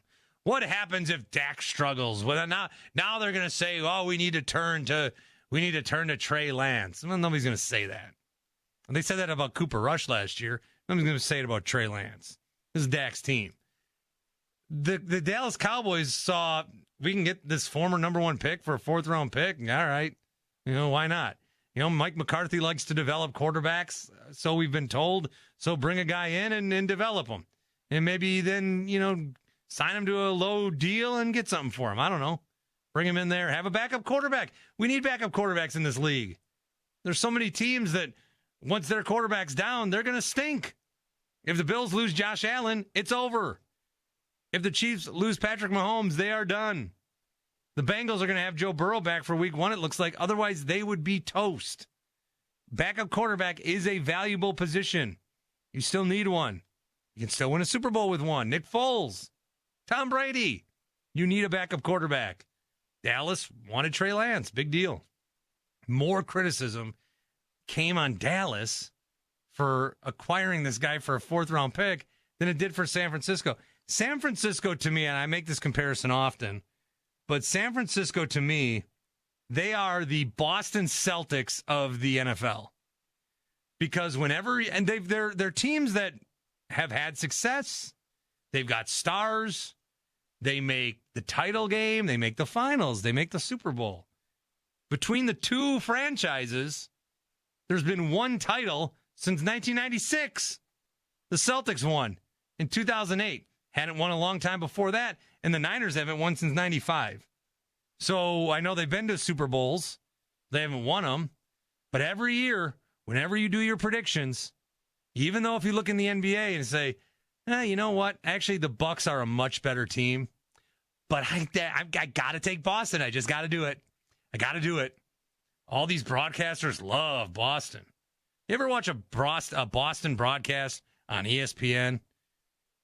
The one ref just retired because he loves Boston so much or whatever happened there. Boston is just, they don't win. But they get a free pass on everything. And they're always predicted. Who's your sleeper? They could be your sleeper team. Who's your sleeper team this year? The Niners. Who's your favorite? The Niners. How does that make sense? It doesn't, but somehow it works. The Niners are the Celtics. The Celtics are the Niners. Teams that the media loves. Teams that you feel like you feel smart by picking them. Why? They don't win. They don't win titles anymore. They don't win championships. John Lynch is not that good of a general manager. He overpaid for McCaffrey. They didn't need him. They need a quarterback. They're going to lose Bosa because they won't pay him. John Lynch is not that good of a GM, but he doesn't get criticized because everybody likes him. Because he went on TV for a while, and this guy's pretty good at broadcasting. Let's put him into the Hall of Fame. What's that? You want to be a GM? Are you qualified? Oh, you played football and you did TV? Okay, be a GM. Trade for Trey Lance. Was that a bad trade? We're not going to judge. Well, let's see how it plays out. How did it play out? You trade him for a 4th-round pick? Good for you. 4th-round picks are valuable in this league. What are we doing? Somebody, I'm not saying that we need to have a conversation about John Lynch, but can somebody criticize him once instead of seeing that trade and saying, Cowboys going to cowboy? What does that even mean? I don't like it. All right. What else I have questions with the NFL? Here's another one. Who's going to be worse than Arizona? Because Arizona wants to be bad. Arizona wants to be terrible. The Buccaneers could be worse than Arizona. Mike Evans has given them an ultimatum. Mike Evans could get traded this year. Mike Evans could get traded this week. He's always been a Buck. He wants to be a Buck. He's won a Super Bowl with the Buccaneers. He's always had 1,000-yard seasons. Maybe he's worried that might end and get me out of here before Baker Mayfield weeks 1 through 4 and Kyle Trask weeks 5 through 7 and Baker Mayfield, and then somehow Josh Johnson will end up on that team again. But Mike Evans wants a long-term deal, and I don't know that he's going to get one anytime soon. He says, trade me if not, or we're just going to end discussions. I'll play, I won't hold out, but I want some resolution to this before things happen, before the season starts, and I just want to focus on the season. But the Buccaneers are a team that could be bad. The Colts, Jonathan Taylor, what's Anthony Richardson going to give you? The Texans are doing nice things, but how good will they be? The Raiders could be sloppily bad. The Rams. I think one thing that everybody suspects with the Rams is that at some point this season, Matt Stafford's just going to disintegrate into thin air, like he got snapped again by Thanos. We're just, Matt Stafford, we just assume that he's going to have a crippling, devastating injury. The Rams, I don't think the Rams are that bad. They're certainly not as bad as the Arizona Cardinals, who I think they are the exact poster child of a team. There's two ways to win a Super Bowl, quarterback wise. You either need to draft a guy and he's your guy. We've seen that. Tom Brady, Patrick Mahomes. We saw that with Rodgers. We see that where these teams draft their guy, win a Super Bowl. And then the other way is get a veteran when he's very old and still is a little bit in the tank, but the current team didn't want him. Jets are trying that this year. Brady won it that way. Manning won it that way. Stafford won it that way. This way, this Cardinals way, if you're anybody else, you're just stuck paying for guys that aren't that good, but you'd rather have them than try to find another one. Is Daniel Jones worth $40 million a year? I think Daniel Jones is good. I don't know that he's worth $40 million a year, but the Giants look around and say, we don't have an opportunity to get anybody better. That's why I thought the Seahawks should have drafted Anthony Richardson. I thought they should have drafted a quarterback, or at least made a bigger push to get one, maybe trade for one or whatever, because they got Geno and they're going to be a good team. They had the number 5 pick somehow, thanks to Denver sucking. And they're in a position where they might not be in that position again because they're going to be good. The time to draft a quarterback is when you don't need one. You hear that all the time. I thought they should have went for that. Otherwise, you get into this gray area where you have to pay for a guy that's not worth the money because the alternative is much worse. The alternative is you are Tampa and you're waiting till the last minute to decide between Baker Mayfield and Kyle Trask. So what you end up doing is giving a long-term deal to Daniel Jones. You give a long-term deal to Kyler Murray, who outside of an 8-week stretch has been a pretty average, if not below average quarterback, and he was an escape route from Josh Rosen, who stunk. So now they're going to be bad, try to get Drake May, maybe Caleb Williams. I just don't think anybody ends up worse than Arizona. So there's some dark days ahead for some of these teams, as you need a quarterback to win. You need a quarterback to win, and we'll see if Arizona somehow tanks their way into theirs. I still don't know who's starting week 1. Clayton Tune? I mean, do they know? I don't think they do. 855-212-4227. You can check out the stream, youtube.com, and interact and comment there, /CBS Sports Radio, youtube.com/CBS Sports Radio. Got a few more questions I want to talk about. Want to talk about some of these coaches in the NFL. Want to talk about not my guy anymore, Aaron Rodgers. We'll do that all coming up. Let's get an update from Marco Belletti.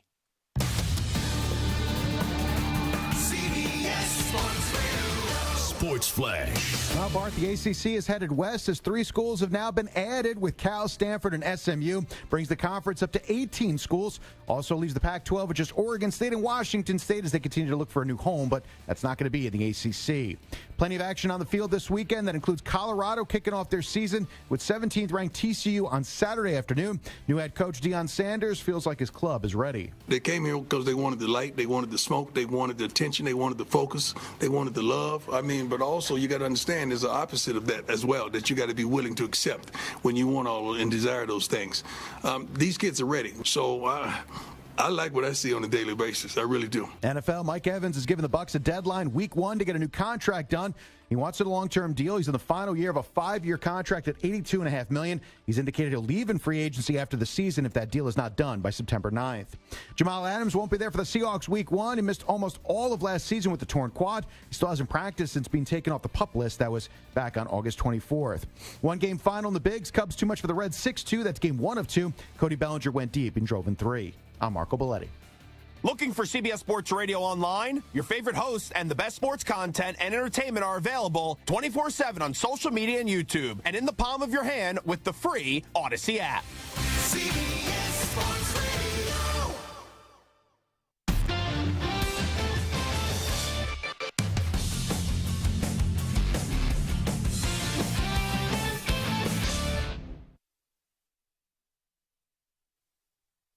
You're in a 5-minute break.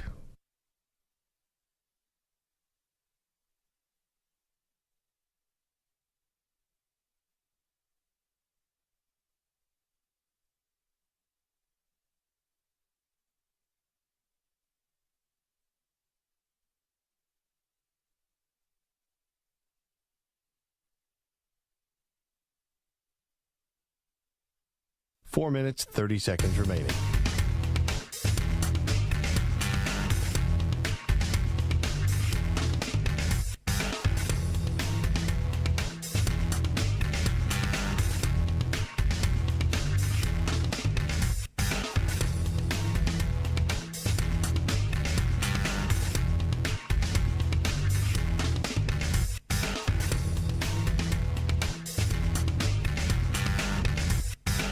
Four minutes remaining.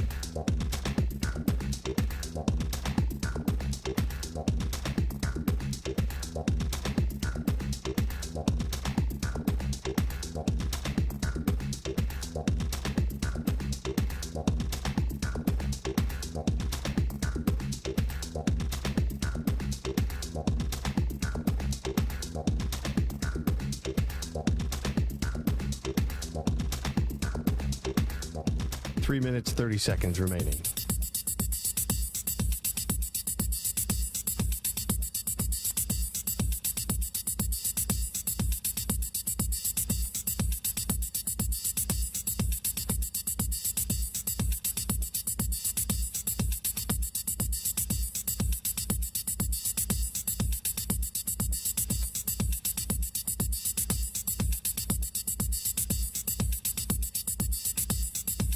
Three minutes remaining.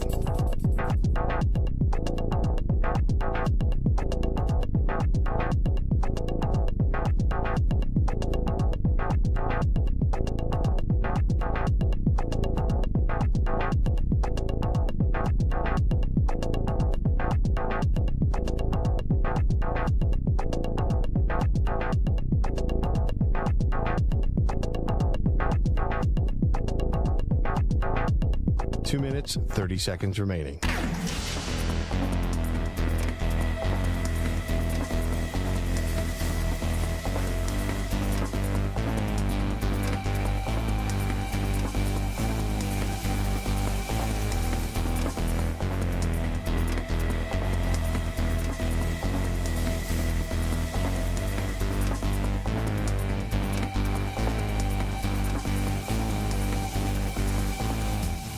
2 minutes remaining.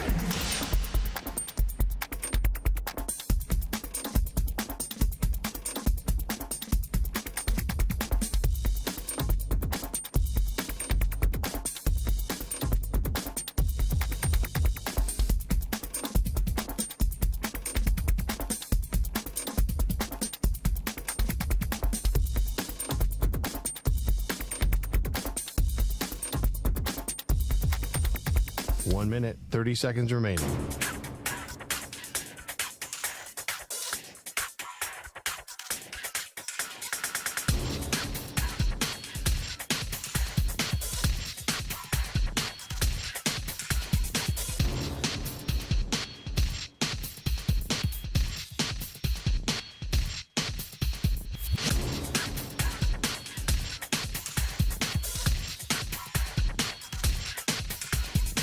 One minute remaining.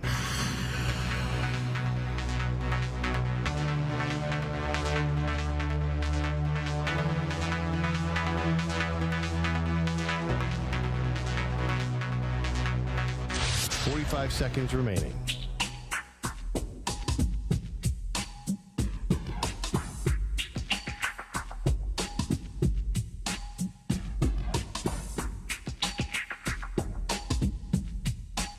Seconds remaining.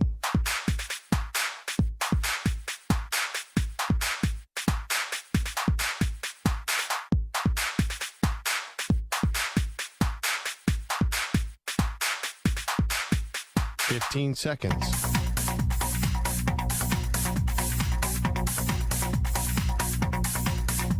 Break ends in 5 seconds.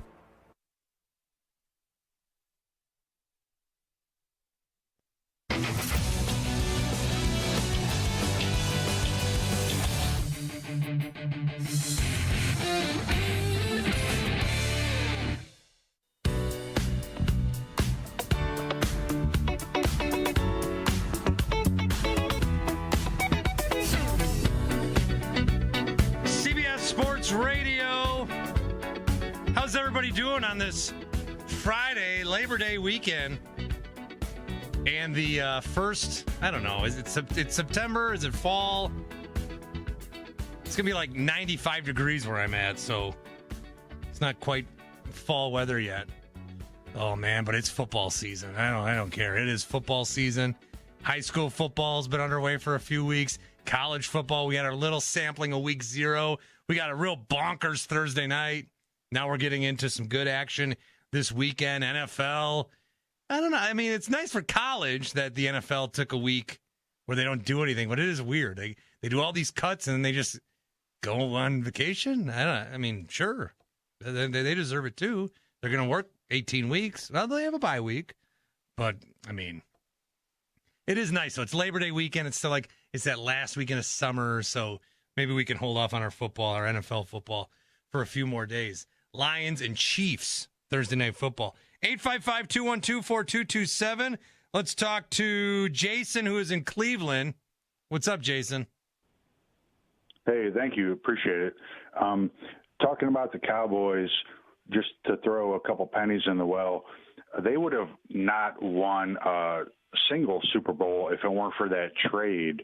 And they probably, the guys that have the rings with the diamonds, they should throw some of those towards Minnesota because, as you see, Jimmy Johnson, I mean, he was fortunate. And did he do anything other than in that environment? Jimmy, no, he went to Miami. That didn't work out. But then Barry Switzer, that was Jimmy's team. But they had already won all those, or did he win one? Switzer won one after with, I think he won the 95 one against Pittsburgh. So he was still Jimmy's team, yeah. He was still working with the fruits of that trade that Minnesota basically gifted. The Herschel Walker trade? Yeah. Oh, yeah. Wasn't that where Aikman, Emmett, the whole line, couple defensive Hall of Famers? Yeah, it set them up pretty good, and they haven't won anything since. So I just wanted to put that out there. I hadn't heard it yet, and I thought that trade was the reason why they were, I don't know if you call it a dynasty, mini dynasty, whatever, but I mean, that was what created that. And anyway, appreciate you taking my call. Yeah, thanks for calling. Just talking some Dallas Cowboys history here on this Friday. Well, I think the thing I brought up about Dallas specifically was they traded for Trey Lance, and everybody's like ripping on them. Why? The 49ers do not get the pushback they should be getting. They get a free pass. Kyle Shanahan he used to go win, loss, win, like winning season, losing season, winning season, losing season. Kyle Shanahan is this great genius. Where are the Super Bowl rings? Where are the Super Bowl trophies? I think that, so then the counter argument is, do you have to have a Super Bowl to be great? Well, Dan Marino. There's been a lot of that talk this week about Dan Marino. You don't have to win a Super Bowl to be great. You don't. You don't have to win a title to be great. Charles Barkley, Jim Kelly, you don't. Shohei Ohtani. You don't have to win a title to be great. But what I'm saying is, the Denver Nuggets won a championship. They're on TV 10 games less than the Warriors this year, and even less than the Lakers, I think. The Milwaukee Bucks win a title. Who's being talked about in the NBA? The Celtics. Why? They haven't won since 2008. Some of these teams get championship coverage when they don't win championships. The Cowboys are that team. The Cowboys, for whatever reason, Chris Collinsworth, he said it. He said we'd have the Cowboys on Sunday night every week if we could. They're an intriguing draw. I don't know why they don't win, but they are intriguing. They are captivating. Even the Lakers, people were getting mad about how much Lakers coverage there was last year. Oh, it's just because it's the Lakers. No, the Lakers were very captivating. The Lakers were very, very captivating last year. They just also happen to be the Lakers. But they've won at least. And the bubble. But they've won. Bubble. But they've won. I just think that with the Niners, and I thought it was crazy how much capital they gave up for that trade, and it's the Cowboys that lost the trade. So dumb. Mo is in San Diego. What's up, Mo? Thanks for taking my call. You are speaking my language because I feel I am a football guy, even though I'm a Cowboys fan. And when I look at these teams, I look at their history. And the San Francisco 49ers and the Cowboys are both teams in which championships matter. They're one of their organizations like that. And if you ask anyone who has had a worse or a lesser run, everyone will say the Cowboys when they have won a Super Bowl sooner or more recently than the 49ers. The 49ers haven't won it since the 94-95 season. Cowboys won it 95-96. But no one will ever say that. And somehow, when you give up that much draft capital and you still don't win, it's okay. But if the Cowboys trade Amari Cooper, and even though they traded Amari Cooper and won 12 games the next year and went further in the playoffs the next year, they got more heat for trading Amari Cooper than the San Francisco 49ers did for getting rid of Trey Lance and all that draft capital. And it's just, you just heard a caller who doesn't even want to give the Cowboys credit for the championships they won fairly and legally with the draft picks that Minnesota gave them. And they didn't get all of those draft picks from that, by the way. You got to stop with that, man. The hatred, if you're going to be a football guy, you got to talk X's and O's of football and be on the up and up. And I just don't dig that because I have no idea why people make excuses for San Francisco when they haven't won. They keep falling short. And you got a nerve to give up that much draft capital and fall short, and it's okay. How was that okay? Because it's not for anyone else. There's no one who could do that and get away with that. And Dallas definitely couldn't because they don't get away with anything. There's one thing you can say about Cowboys. They get a lot of coverage, but they take the heat. You can't wait to bash them. Anything they do wrong, they're going to get hit. And it comes with the territory for being a football guy and being a fan. I deal with it, and I'm good with it. But I need that to be across the board. Yeah, great call. I wonder how much of it is, not to give the guy too much credit, but the Dallas Cowboys have a very prominent fan, and people don't like this guy, Skip Bayless.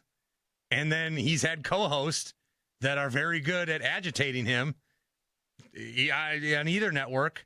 Shannon Sharp, Stephen A. Smith, and the Cowboys, like, that just boosts everybody else. Hey, Skip Bayless, he already says he's an idiot. Well, I don't like him.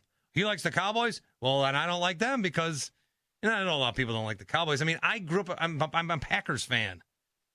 The Cowboys were like the first team that I ever felt pure hatred towards. Because every year the Packers in the 90s, until they finally broke through, every year the Packers would get into the playoffs, and where would they lose? They would lose in Dallas to the Cowboys. They could not beat them. The Packers finally won a Super Bowl in 96. They didn't have to go through Dallas. And some Packer fans are like, it's just not the same. You won your first Super Bowl in 30 years, but it wasn't. We're missing something because you wanted to vanquish that enemy. It became less about winning a Super Bowl, almost more about beating Dallas. We had to beat Dallas. We never got the chance to beat Dallas. Then, like, the next year, Dallas came, and they were all hurt and old, and the Packers beat them by like 30, and we celebrated like it was the Super Bowl because we beat Dallas. So, yeah, Dallas, big target, big brand, so big target. I was reading this article today about how, what's the title of this article? The Trey Lance trade was about a minimal Cowboys upside and a Jerry Jones ego stroke. Huh? What? The Trey Lance trade was about the Niners giving up on a guy they spent 3 first-round picks on. That's what the trade was. But no, we gotta take our shots at the Cowboys. And I don't even like the Cowboys. Why am I standing up for the Cowboys? I'm not as much standing up for the Cowboys as I am just trying to get America to realize the Niners should get more criticism. The Niners should. They've had this is a great franchise. This is a great franchise. But they have not won since 1995, and we treat them like they're perennial Super Bowl champions. I mean, I don't understand it. So this is coming off of some of the questions that I have about the NFL this season. I'm wondering who will be worse than Arizona. I'm wondering, will the Niners ever get like the criticism that they deserve? And who knows? Maybe they go ahead and maybe this is the year they win. Maybe this is the year they win with Brock Purdy. And Brock Purdy's the last guy. He's the last guy to get drafted. Are we sure that Brock Purdy is good still? Is he? It's Joe Montana, Steve Young, Brock Purdy. I don't know. I mean, he did not lose, so that was good. He's one of these guys where I still need to see a little bit more from him, maybe. I don't know. I don't know how good I would feel coming into the season, which is Brock Purdy and Sam Darnold. And I don't know, like, who the best option there was. I thought a Trey Lance trade to Minnesota was the option because then you get Kirk Cousins back. I'm telling you, this is another Niners theory. But Kirk Cousins on the Vikings, everybody likes Kirk now because he was funny on that show and he's got a mustache. But if Kirk Cousins got traded to the Niners, we would think of Kirk in an entirely different way. We would think, oh, they could win a Super Bowl. They're going to win the Super Bowl. It's Kirk Cousins and the Niners. He would be that guy for them. That's where we would go because the Niners, you don't need a great quarterback. I just said earlier, you need a quarterback that's an aging veteran MVP that you can get into your system at the very end, or you need somebody that is a franchise guy in your system.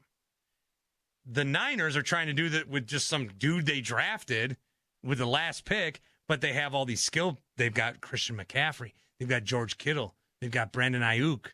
They've got basically you can give the ball to anybody and get 20 yards. You don't need a quarterback. You don't need to get Aaron Rodgers. You don't need Lamar Jackson. You don't need Joe Burrow. You just need a guy to get the ball to these guys, and it doesn't need to be that flashy. Also, I feel like they should get more criticism for the McCaffrey trade. That's a lot of assets they gave up for a guy they don't need. Yes, McCaffrey's very good. But if there's any team that can make a 200-yard rusher in a playoff game, it's the San Francisco 49ers. So why are you out there trading for the absolute, like, best dude that's a running back? Made no sense to me. Made no sense to me then, and doesn't really make that much sense to me now. So the Niners are a team that I question a lot. Basically, I've just turned this show into bash the Niners some more. Just bash the Niners some more. Another thing that I want to address is what Jonathan Taylor's sort of forced holdout, what kind of effect that's going to have on the rest of the league. So you saw all these running backs meet, and you saw all this Zoom call, and nothing really came of it. And the Zoom call was so bad that 4 days later, Saquon Barkley's like, you know what, I'm just going to sign a deal. Josh Jacobs ended up doing the same thing. But with Jonathan Taylor, he's only 24, and he's already, like, done getting paid. So we'll talk more about that. 855-212-4227. I'm Bart Winkler, CBS Sports Radio.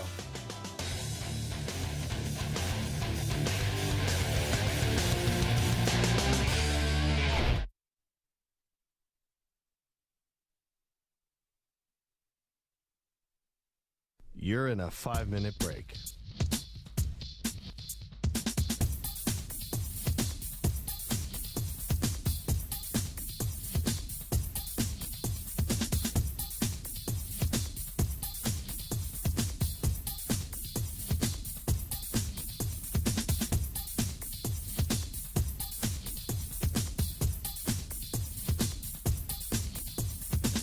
Four minutes, 30 seconds remaining.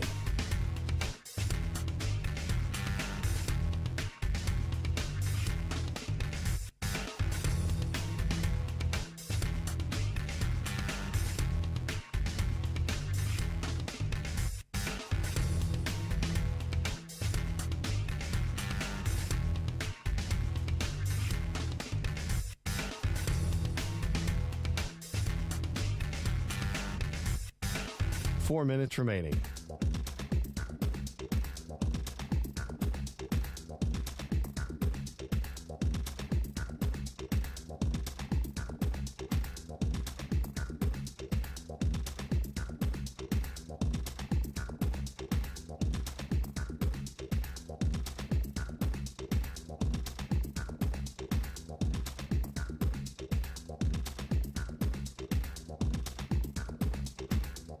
Three minutes, 30 seconds remaining.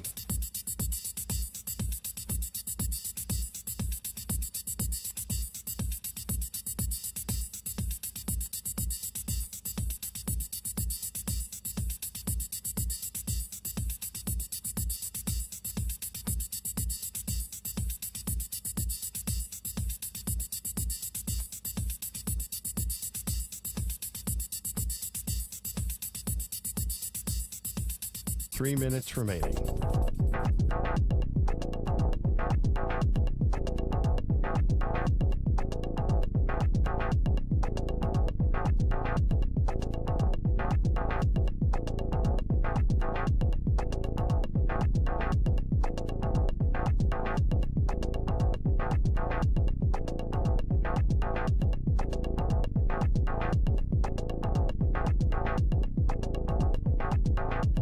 Two minutes, 30 seconds remaining.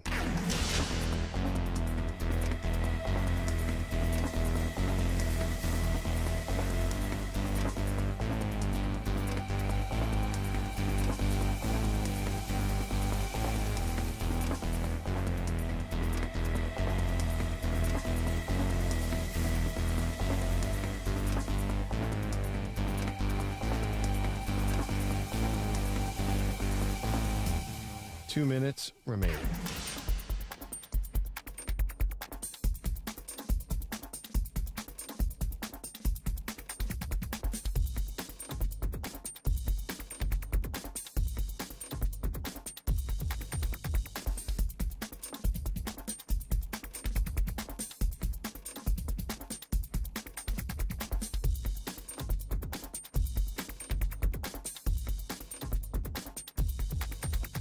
One minute, 30 seconds remaining.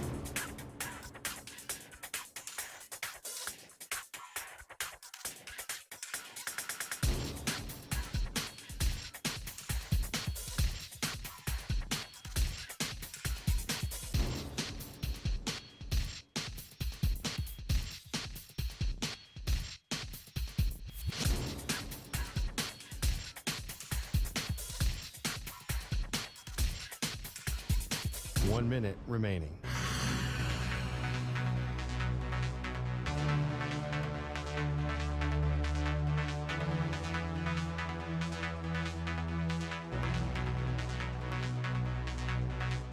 Forty-five seconds remaining.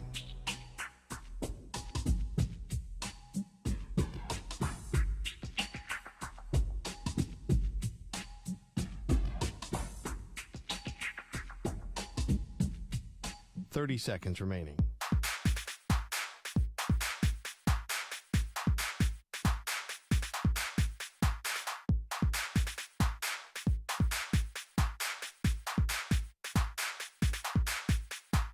Seconds.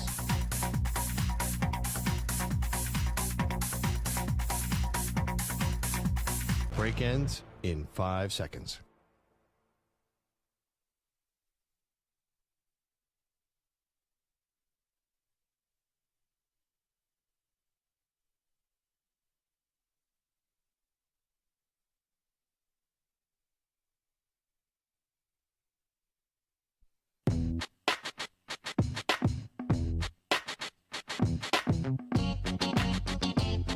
Was hanging out with Seth Rogen's mom in Europe and I didn't even know it. I didn't even know it.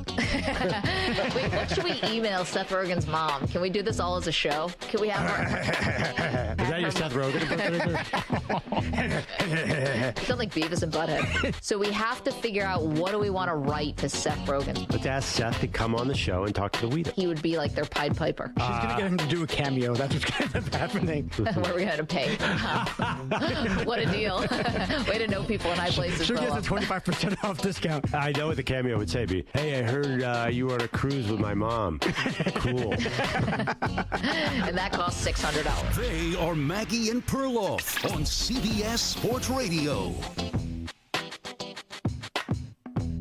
CBS Sports Radio, Maggie and Perloff off today. I am Bart Winkler. In their place, Carlos Ortiz is here. Mike Samter is here. You guys are here. 855-212-4227. 855-212-4CBS. With a holiday weekend that is going to consist, for me, of a lot of football. A lot of football. A lot of college football. A lot of, oh my goodness, I got fantasy drafts like every night. I got one Sunday. I got one Monday. I have one Tuesday. And I have one Wednesday. I'm in 11 leagues. Is that too many? How many are you guys in? Do we not talk about our fantasy teams here? No, you can't. You can talk about how many leagues you're in and joke about, like bad picks and crazy, bets that you have in your leagues. You just can't talk about your actual draft or who's on your team because nobody cares. I don't know, dude. I got this dynasty team that is so good. I won't tell you about it, though. You can text me. Okay, Mahomes, Barkley, Chubb. All right, anyway, Kelsey. So I am in 11 leagues, though. Here's the biggest problem that I have discovered in these leagues. I'm in the two leagues I care about the most, or I guess the league I care about the most is my high school league. I'm in my high school league. It's a league that I've been in for 20 years with these buddies. And we do the draft, and we do a little Zoom call, and we talk, and it's fine. And sometimes we'll text each other, and okay. But for the most part, like, we're all the same, 39 years old. We got kids. We got whatever. Then a couple people this year have asked me to be in their league, and I have a hard time turning that down. What's another 50? What's another $75 if I can do another draft and play? I'm not just the problem is you're not joining leagues anymore. You're not joining leagues anymore because you used to just be able to join leagues, and then on the league page there's a message board. Well, now the way to communicate is, we'll just put you in our Twitter DM chat, and just for like league information. Okay, yeah, fine. Meme, post, etc. All right. Hey, do you mind being in the league text thread? It'll let you know when the draft is. Yeah, okay. 2 a.m, all these guys are buddies. getting drunk together, texting each other pictures. I'm like in this thread of this group of friends where I know 2 guys, but I'm in like their league now, and they just don't care who I am. They're, hey, there's some strangers in our league. We'll just. So you're not joining leagues anymore. You're joining text threads. And that's been a problem. But I'm in 11 leagues.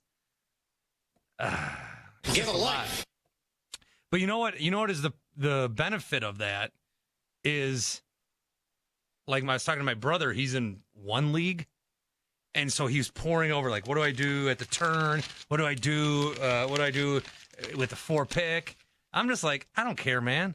I just go to the draft, pick my team, check it every week. See, like, I think the more is actually better because then you get less attached. So, and then but you got this guy rooting. I don't check him.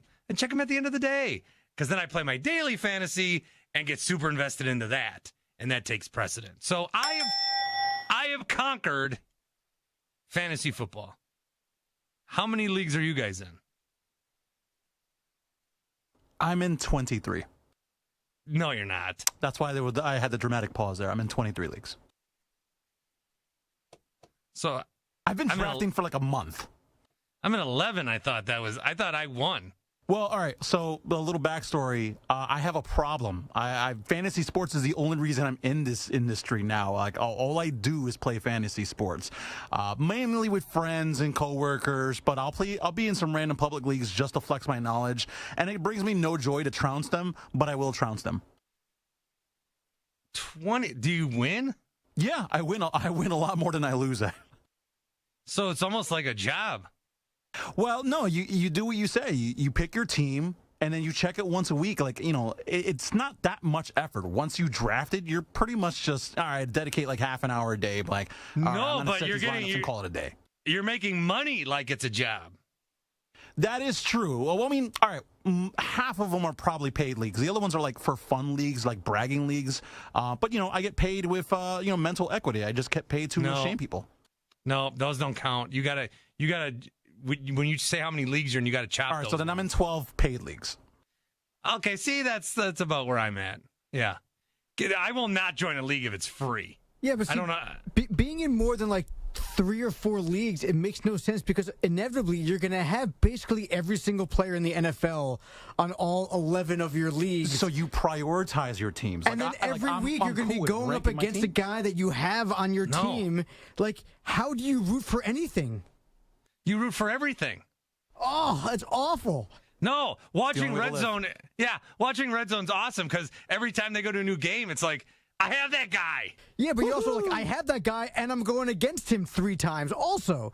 So it's like you're rooting for everything and against everything at the same time. It's like, oh, great, the Jets and the Packers are playing. I love both teams. I can't wait for both teams to win and or lose. Well, that's why I don't look at who I'm playing against. So I do know my guys, and I know like how many shares how many shares of Jonathan Taylor do you have? How many shares do you have of Kareem Hunt? I just know my teams. You don't even look at who you're playing against. That's interesting. Mm-hmm. Well, what was it going to do? It's only going to cause that, and now on Monday night, I'll see, what do I need? Oh, he's got Odell, and I've got Lamar, and okay. Then you look. But I don't. What am I going to do? I'm going to stress out because Myles Gaskin scored a touchdown against me? I don't care. How old are you people? What have you done with yourselves? Yeah, I told you I conquered fantasy. I won. I know how to now. I got to win my leagues because for me it is kind of like my job. I'm like I got like 9 part-time jobs right now, so I do count fantasy as one of them. And I did say yes to all these leagues, hoping to put it on the ledger and be like, hey, honey, see, I am making money. Doing what? It doesn't matter. I just put a little more in our bank account because I won some league with some guy. I know one dude. If you're going to watch all the games anyway, you might as well, make some money off of it. Yeah, I watch every game. Now, that is a problem because then I get, I do daily fantasy also, and I found myself playing some daily fantasy $10 contest for Arizona State, Southern Utah last night. Don't know anything about either team. Lost $10 very easily, and then because I thought, I'll watch this. They don't give me a reason to watch this game on FS1. Nope. CBS Sports. Nope. ESPN2? Nope. ESPNU?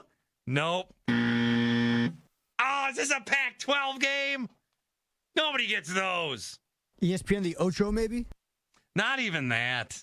All right, you had mentioned Jets fan and a Packers fan as an example, and I'm going to use that to tie into another one of my questions about the NFL this year, and that would be, is the Rodgers act going to be worth it? I think that, so here's where I come from again. My name's Bart Winkler, 855-212-4227. I am in Milwaukee, and I think that provides context. Well, I do like to say it where I'm from because I have city pride.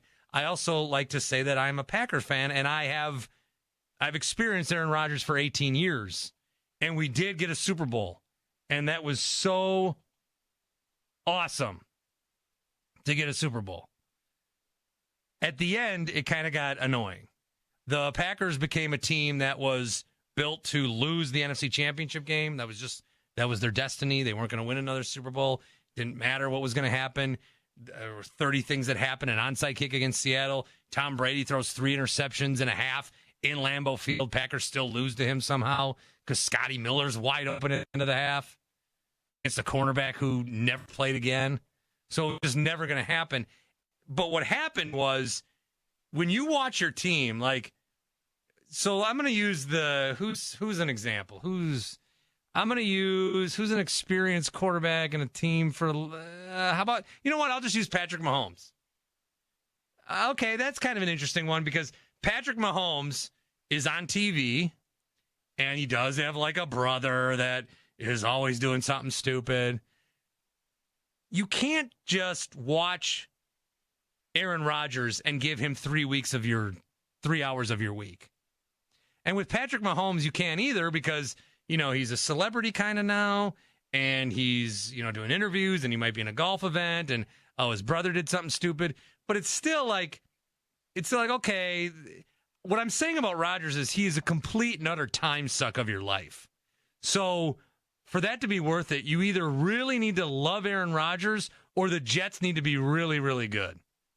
Because we haven't even started the season yet, and how much of this last month, how much of this offseason has been about Aaron Rodgers? And now he's going to be on McAfee every week, and that's another hour you have to devote yourself to. And then you're going to be reading the articles, and that's a whole news day. Rodgers, by going on Pat McAfee every Tuesday, has basically created a day in the NFL news cycle that's about him. Monday morning is reaction to Sunday. Tuesday morning is reaction to Monday. Wednesday morning is reaction to Aaron Rodgers. And then Thursday is a preview of the week. Friday's a reaction to Thursday. Saturday's a preview of Sunday. But Rodgers, who is maybe the biggest celebrity in this league, has inserted himself. He gets a whole day of the news cycle based on whatever he said on McAfee. Because what he says is out there, crazy, wild, interesting. He's certainly a personality. And so he's a time suck. A lot of your energy, if you're a Jets fan, a lot of your energy is devoted to paying attention to Aaron Rodgers. Just in the last month, too. Now, this week, there's that thing from Hard Knocks where they didn't want to be on Hard Knocks. It's shoved down our throats. All right, let's watch Hard Knocks episode 1. We love Rodgers. This is the Aaron Rodgers show. I can't believe it. He's here. Oh, you didn't want that, Aaron? Okay.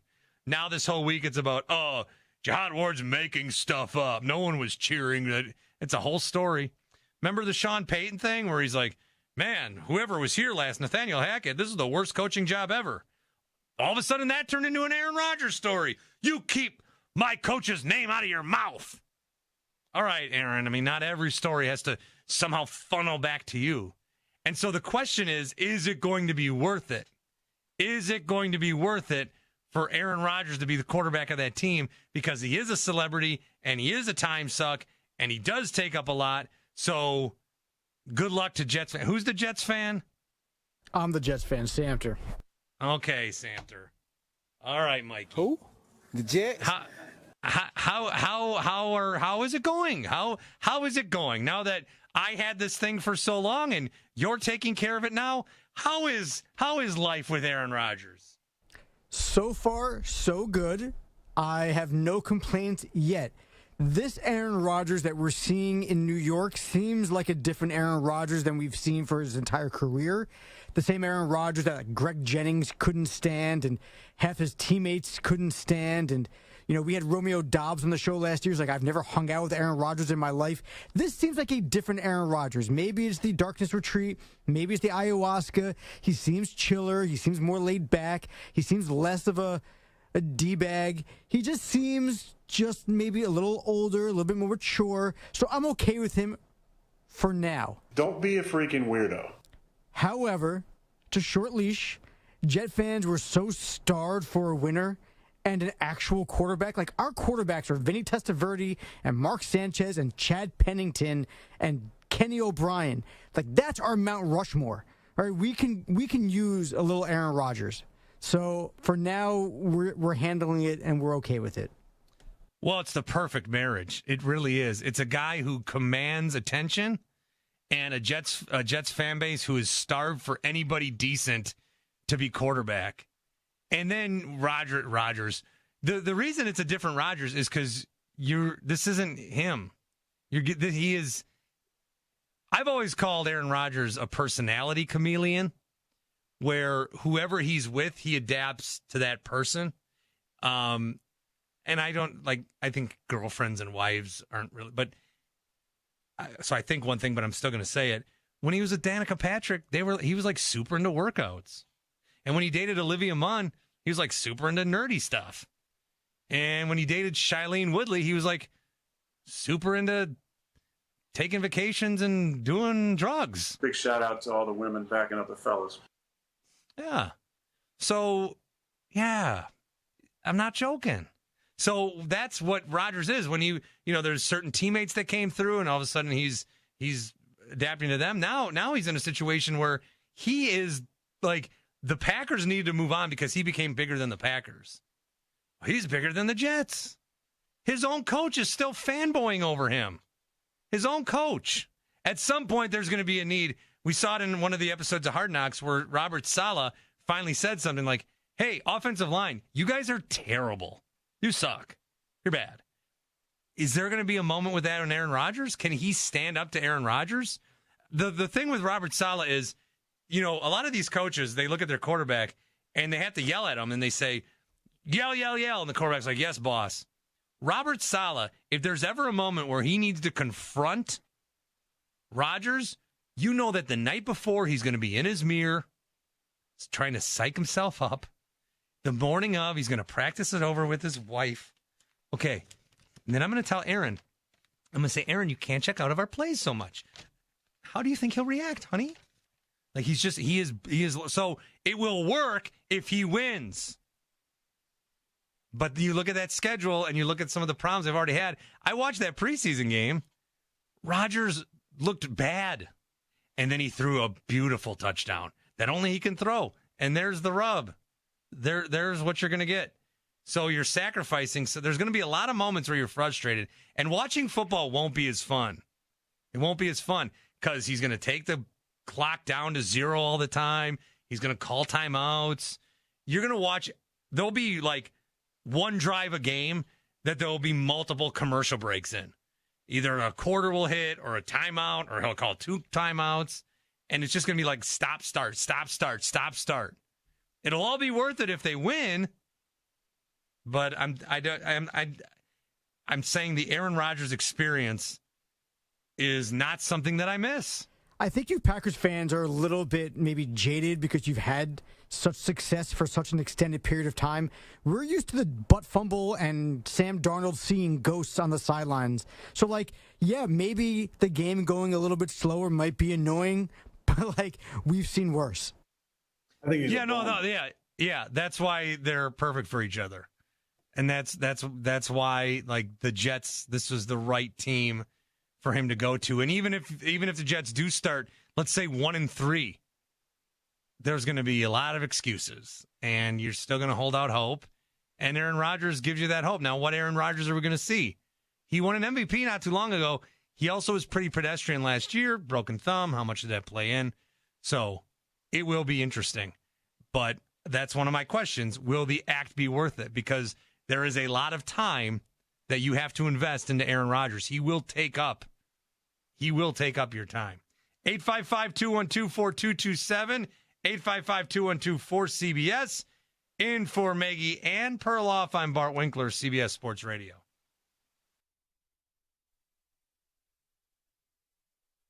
You're in a 5-minute break.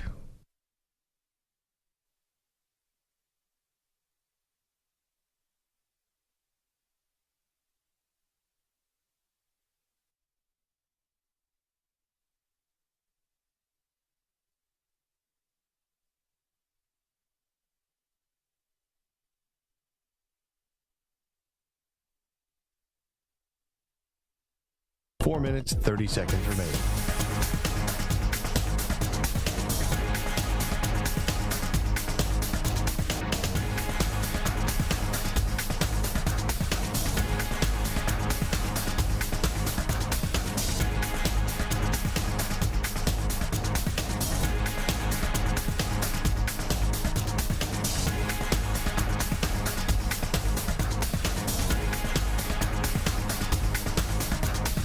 Minutes remaining.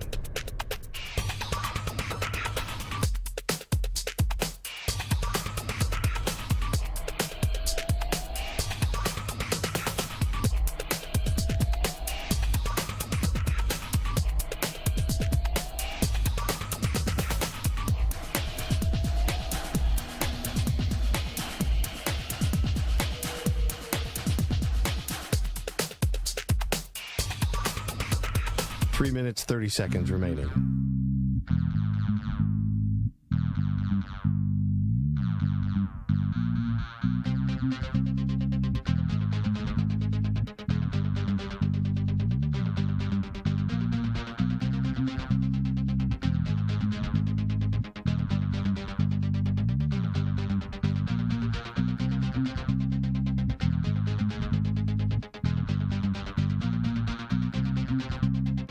Minutes remaining.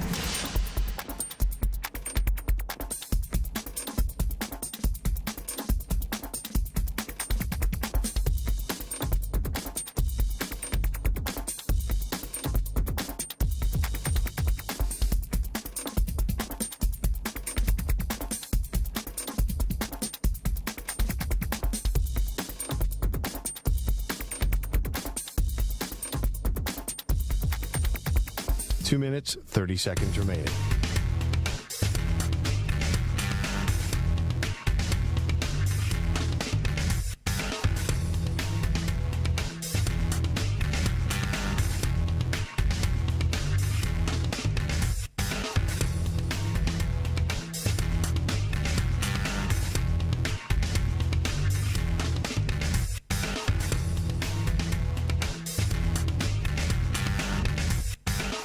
Minutes remaining.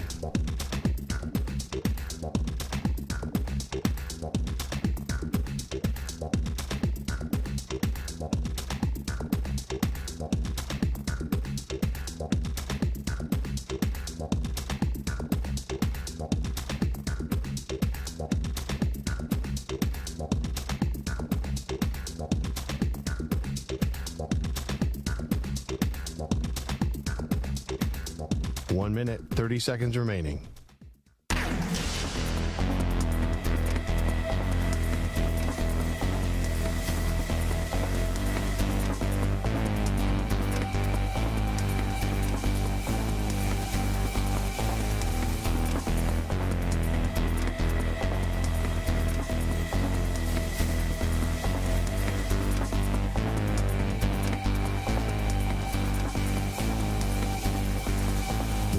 Remaining.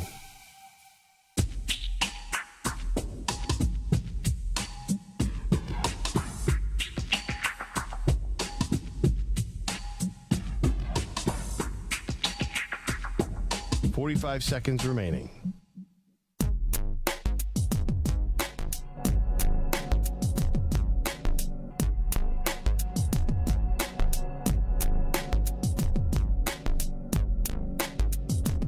Seconds remaining.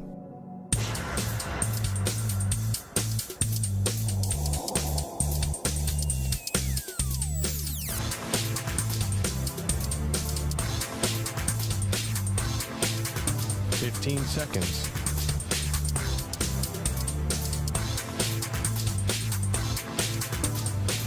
Break ends in 5 seconds.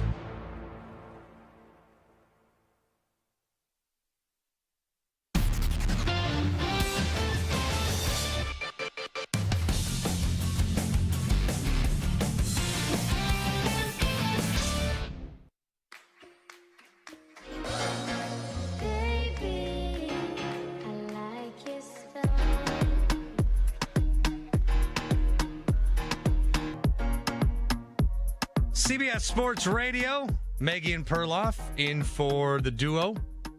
I am Bart Winkler. Time to answer our Ask the Pros question of the day, brought to you by O'Reilly Auto Parts.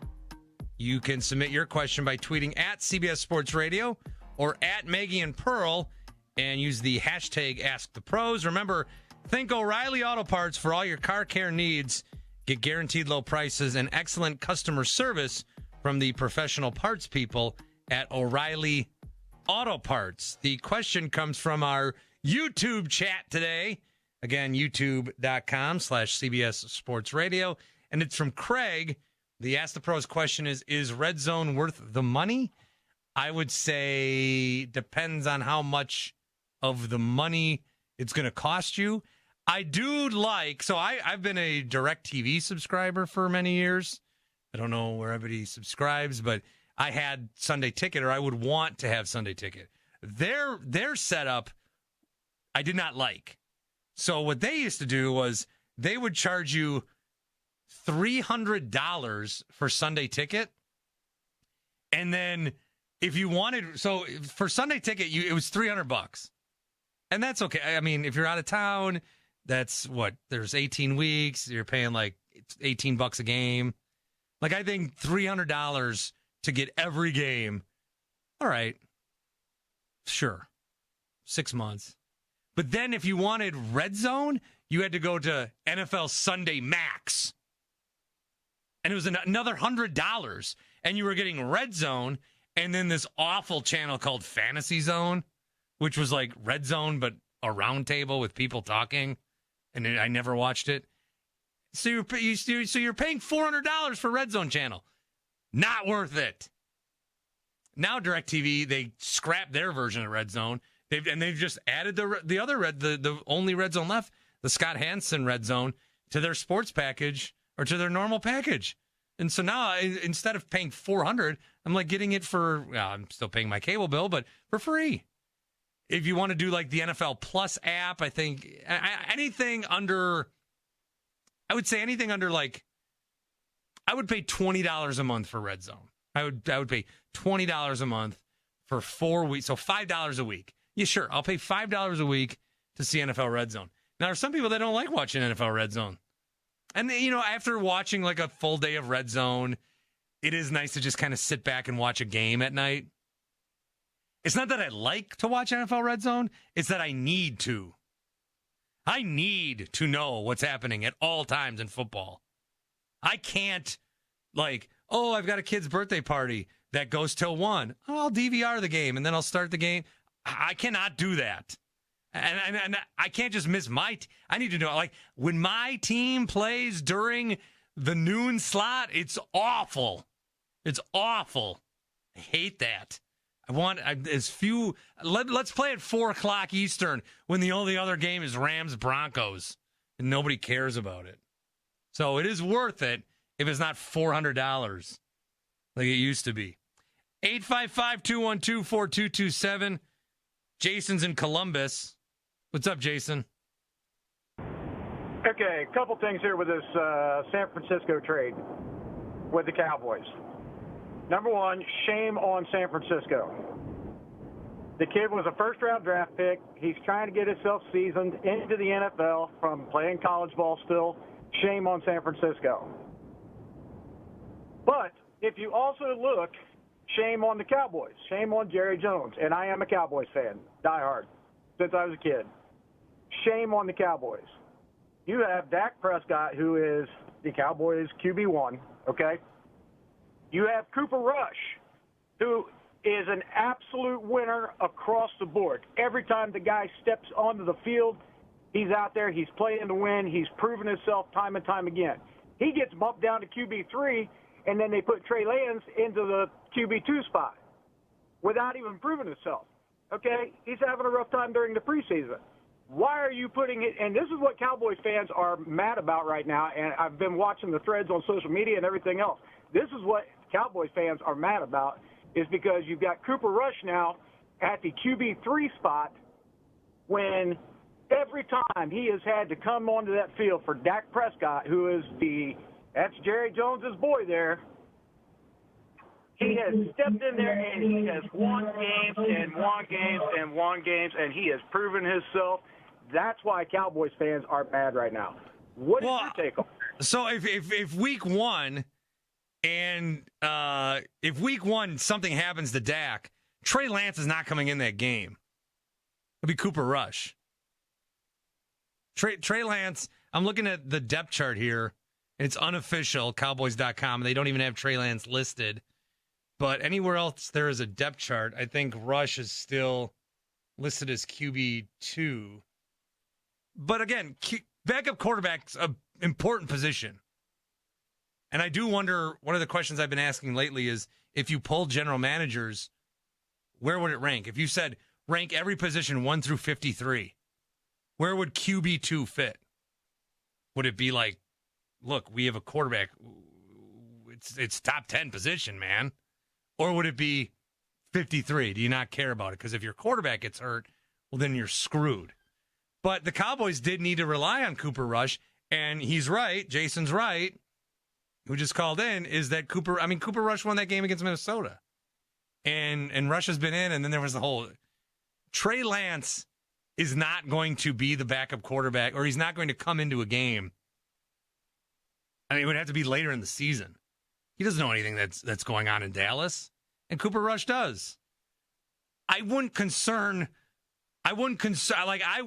I'm a Cowboys fan, I'd be like, hey, we got this former first-round pick that nobody wanted. You know, one man's junk, another man's treasure. I'd at least I don't know. He's not threatening Dak's job. And if I'm upset that he's going to QB2s, I mean, you won't remember Cooper Rush in 10 years. You'll be like, who was that one guy that came in that one day? Kevin, Cooper something. Cooper Storm. Yeah, that was it. You won't remember him. The Dallas Cowboys, so we talked earlier about how some teams get so much attention and they shouldn't. The Dallas Cowboys are a team that I'm buying into once again. I am going to do it. I know they have not been to a conference championship game since the late 90s, but the NFC is wide open. Now, I don't know that they beat the Eagles. I don't know that they get past the Eagles in the NFC East. But I do think that, they're a playoff team. How are they not a playoff team? They're a playoff team. And they'll contend for the NFC East. They've got a very good receiving core. They've got a couple of these young tight ends that they like. Tony Pollard is the real deal. Deuce Vaughn is showing up. The defense is good. The Cowboys are a good football. The Cowboys are too good of a football team. If we just look at it in a vacuum, because there's a lot of history and there's a lot of Jerry Jones and there's a lot of, if we just look at the 2023 Dallas Cowboys, this is a very good football team.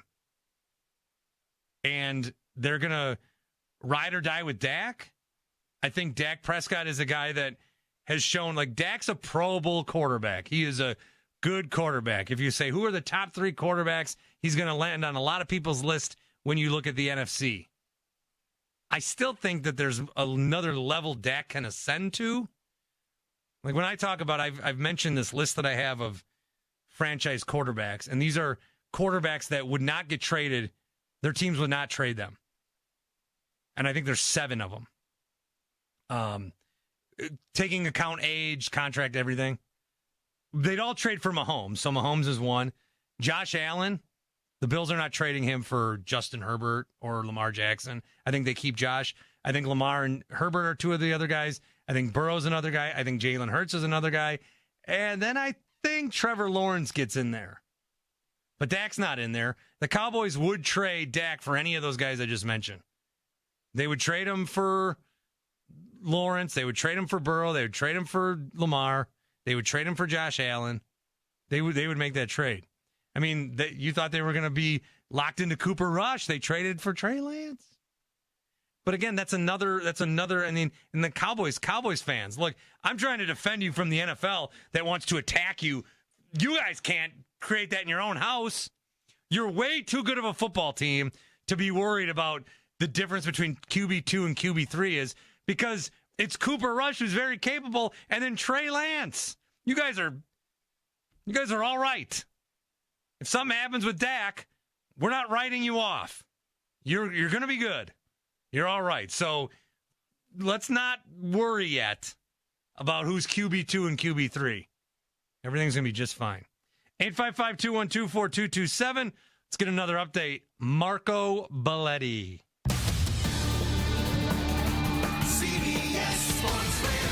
Sports Flash. All right, Bart, well, the landscape in college football continues to shift. The ACC is now up to 18 schools after Cal, Stanford, and SMU were voted into the conference. It did pass with the 12 votes needed. They were picked up after NC State flipped their vote to a yes. Florida State was one of the 3 schools that said no.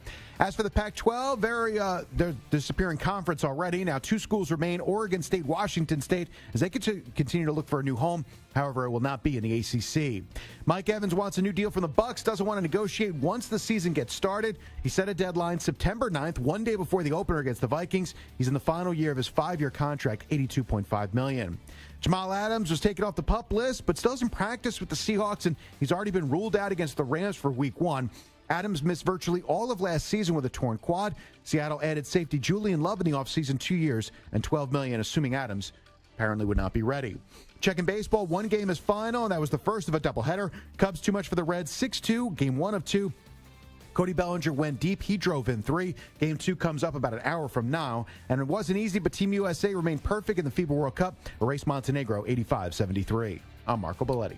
Hey, it's DA. Be sure to listen to CBS Sports Radio at home. Ask Alexa to play CBS Sports Radio. CBS Sports Radio.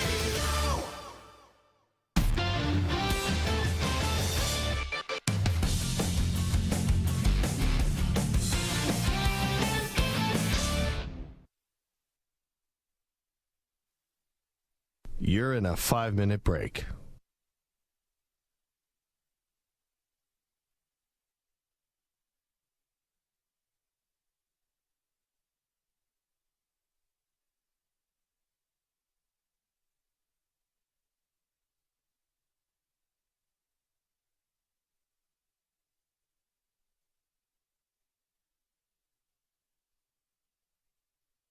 Four minutes, 30 seconds remaining.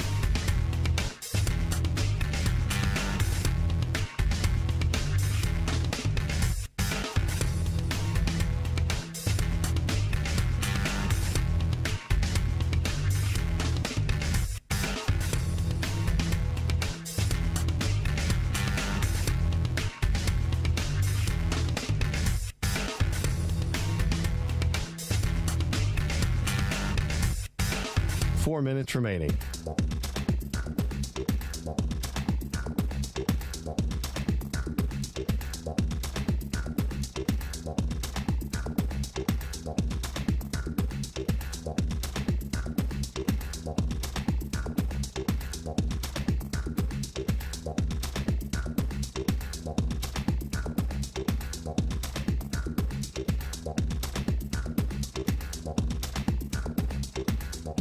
Three minutes, 30 seconds remaining.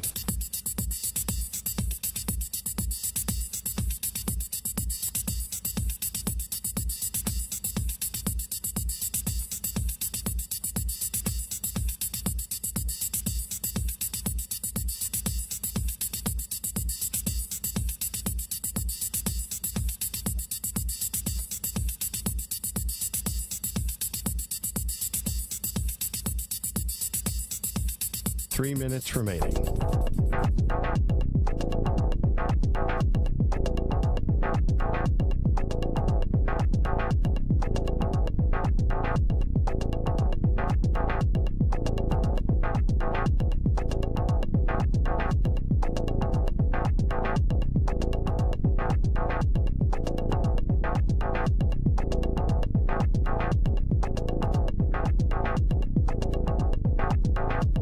Two minutes, 30 seconds remaining.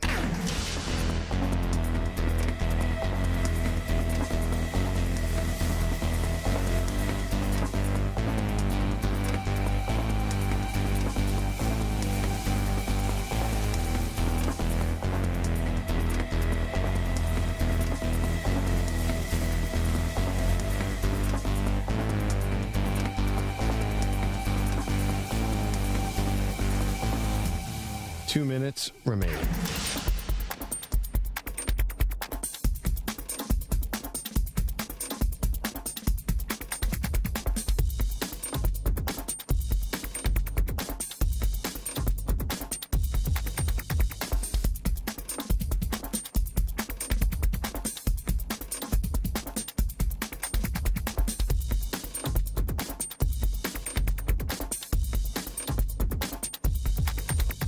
One minute, 30 seconds remaining.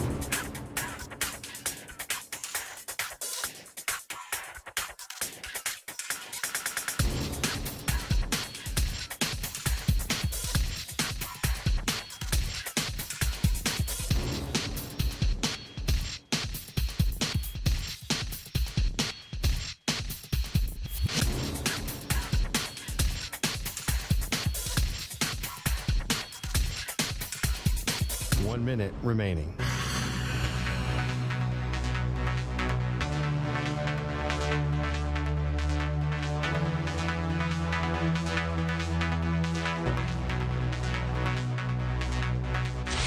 Five seconds remaining.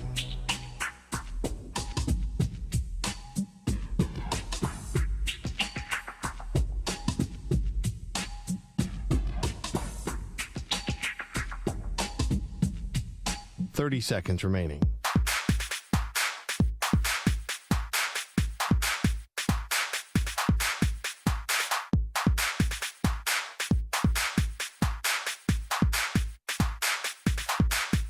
Fifteen seconds.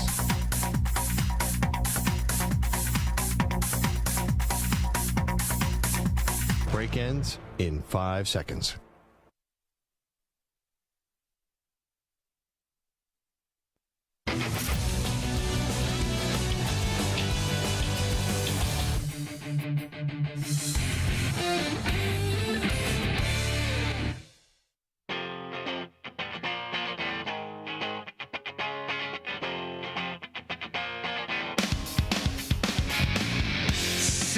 Sports Radio. My name is Bart Winkler. 855-212-4227. 855-212-4CBS. Thanks to those that have chimed in. Thanks to those that have been involved in the chat on the YouTube. Good meeting you guys. YouTube.com/CBS Sports Radio. I'll be in, everybody's off this weekend, so it's Barty's time to shine. Sunday afternoon. Monday, I'm in on the DA show. So like my whole weekend is just thinking about waking up Monday morning.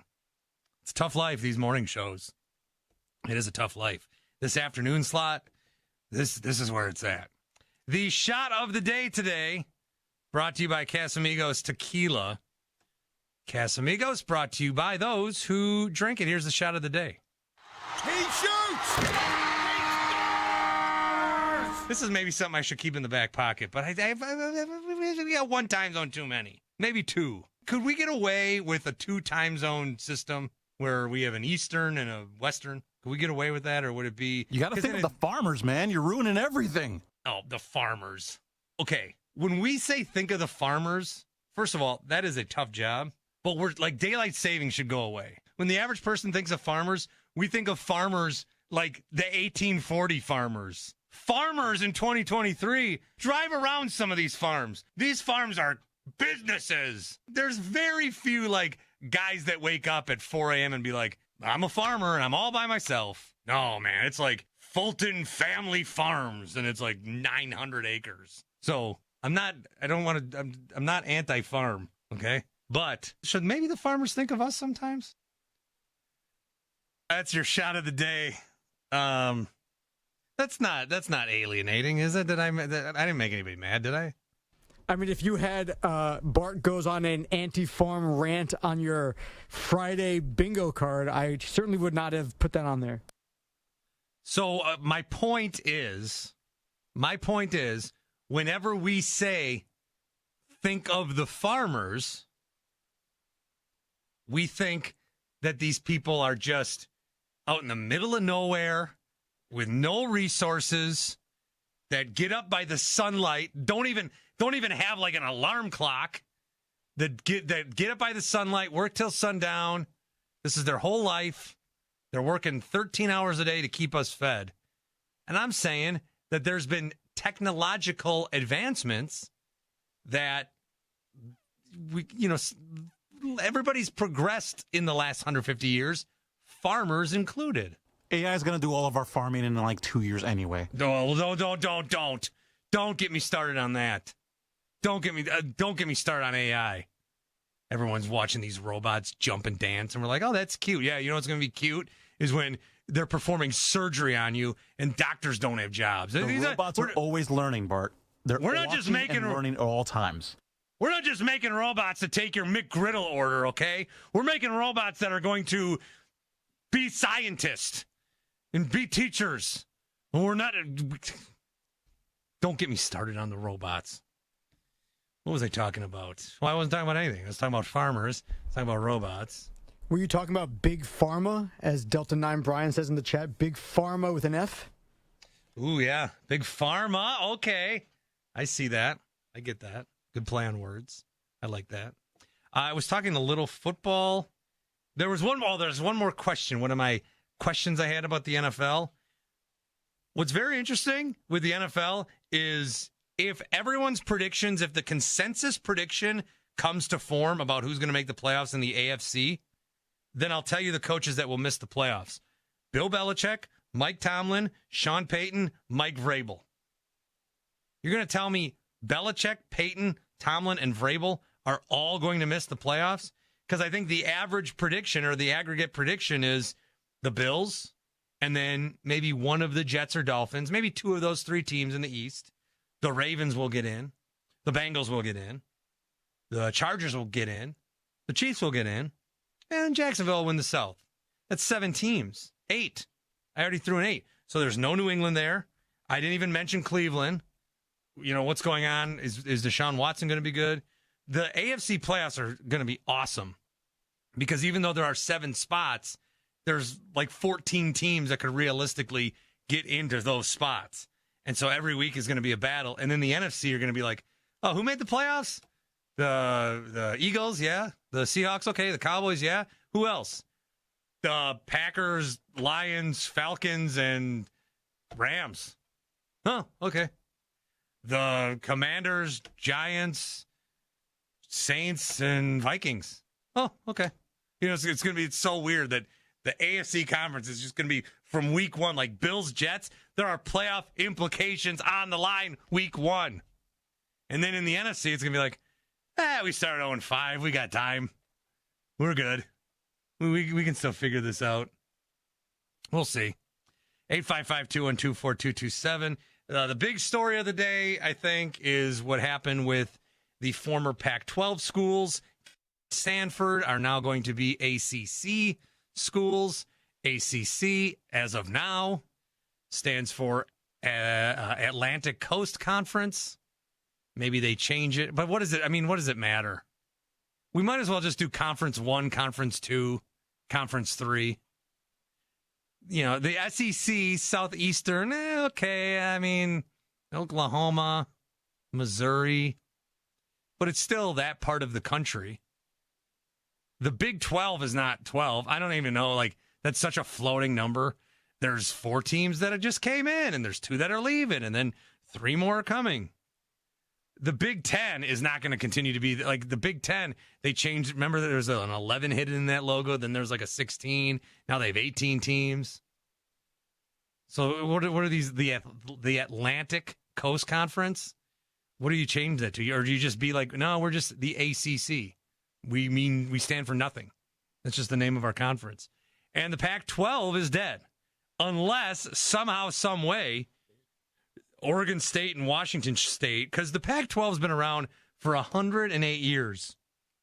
And there is still some branding associated with that. You've got at the same time you don't want to get rid of it, you've also got to think that there is still some prestige in that. There's not enough prestige to keep this conference. I mean, they could not find a TV deal to save their life. Literally, they're dead. The conference died because all these TV deals, they couldn't find a TV deal. There's even networks that don't have, like NBC's like, we'll take the third best Big Ten game of the week every week instead of owning the complete Pac-12. Nobody wanted them. It's so fascinating. I think this will be one of these things where we look back at how did this happen, what happened. We look back and say, Big Ten, why did Maryland and Rutgers go to the Big Ten? Oh, well, because they were expanding their footprint, East Coast market, cable TV systems at the time. Oh, yeah. And then we'll look back and say, why did the Pac-12 dissolve again? Because nobody wanted to pay for their games. Why? USC's good. Oregon State's top 20 this year. They just sunk $160 million into a new stadium. UCLA's a great brand. Stanford, all these other sports, Cal. The band is on the field. I mean, and it's because nobody wanted to pay for them. And we're in this weird intersection where the cable money is, broadcast, football alone is like saving TV. Football alone is, you watch all these different shows, but when do you watch these shows? Even like what do you watch live? What shows do you watch live that you can't miss? You might DVR it, you might still watch it the night of, but after the kid goes to bed or after you do something or whatever, or maybe the next day, you have to watch football live. You watch it live, and then they can put commercials in because it needs to be live. Otherwise, you're skipping the commercials. You can only put in so much product placement. This can't all be the Truman Show here before that we start like saying, okay, this is not a show anymore. TV, though, is also transitioning where these cable systems, people are still leaving. The streaming services are getting more powerful. More people are putting their money into that. You're getting streaming-only games. I'm still like, look, I get it. There's MLB games on streaming. Sometimes there's NFL games. Okay, that's fine. There's going to be an NFL playoff game exclusively on streaming. That's crazy still. But that is where we're evolving. The Thursday night package is completely online. The Black Friday game going to be completely online. So this is the way that we're going. But TV is at this weird intersection where the Pac-12, if their old rights would have ended maybe 2 years earlier or 2 years later, they just happened to be at a time where all the money got spent and nobody wanted them, and streaming's not big enough yet, like where the institutions were going to say, all right, we'll trust Apple. They're not ready there. We'll trust that people want to pay to watch these games. They're not ready to do that yet. So they got caught. They've been around for 108 years and have survived and added and subtracted, and they ended at a bad spot where it's just bad place, bad time, and now there's not going to be a conference unless they poach these other teams from the Mountain West. Like Oregon State and Washington State could join the Mountain West, or they could say, Pac-12 branding, come on over. Fresno State, come on over. San Diego State, is that a Power 5 conference? Add them, add a couple of teams from the American. Add who? Who are you going to add?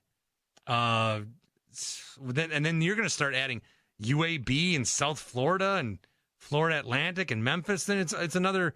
They're not conferences anymore. They're not regional conferences anymore. They are leagues.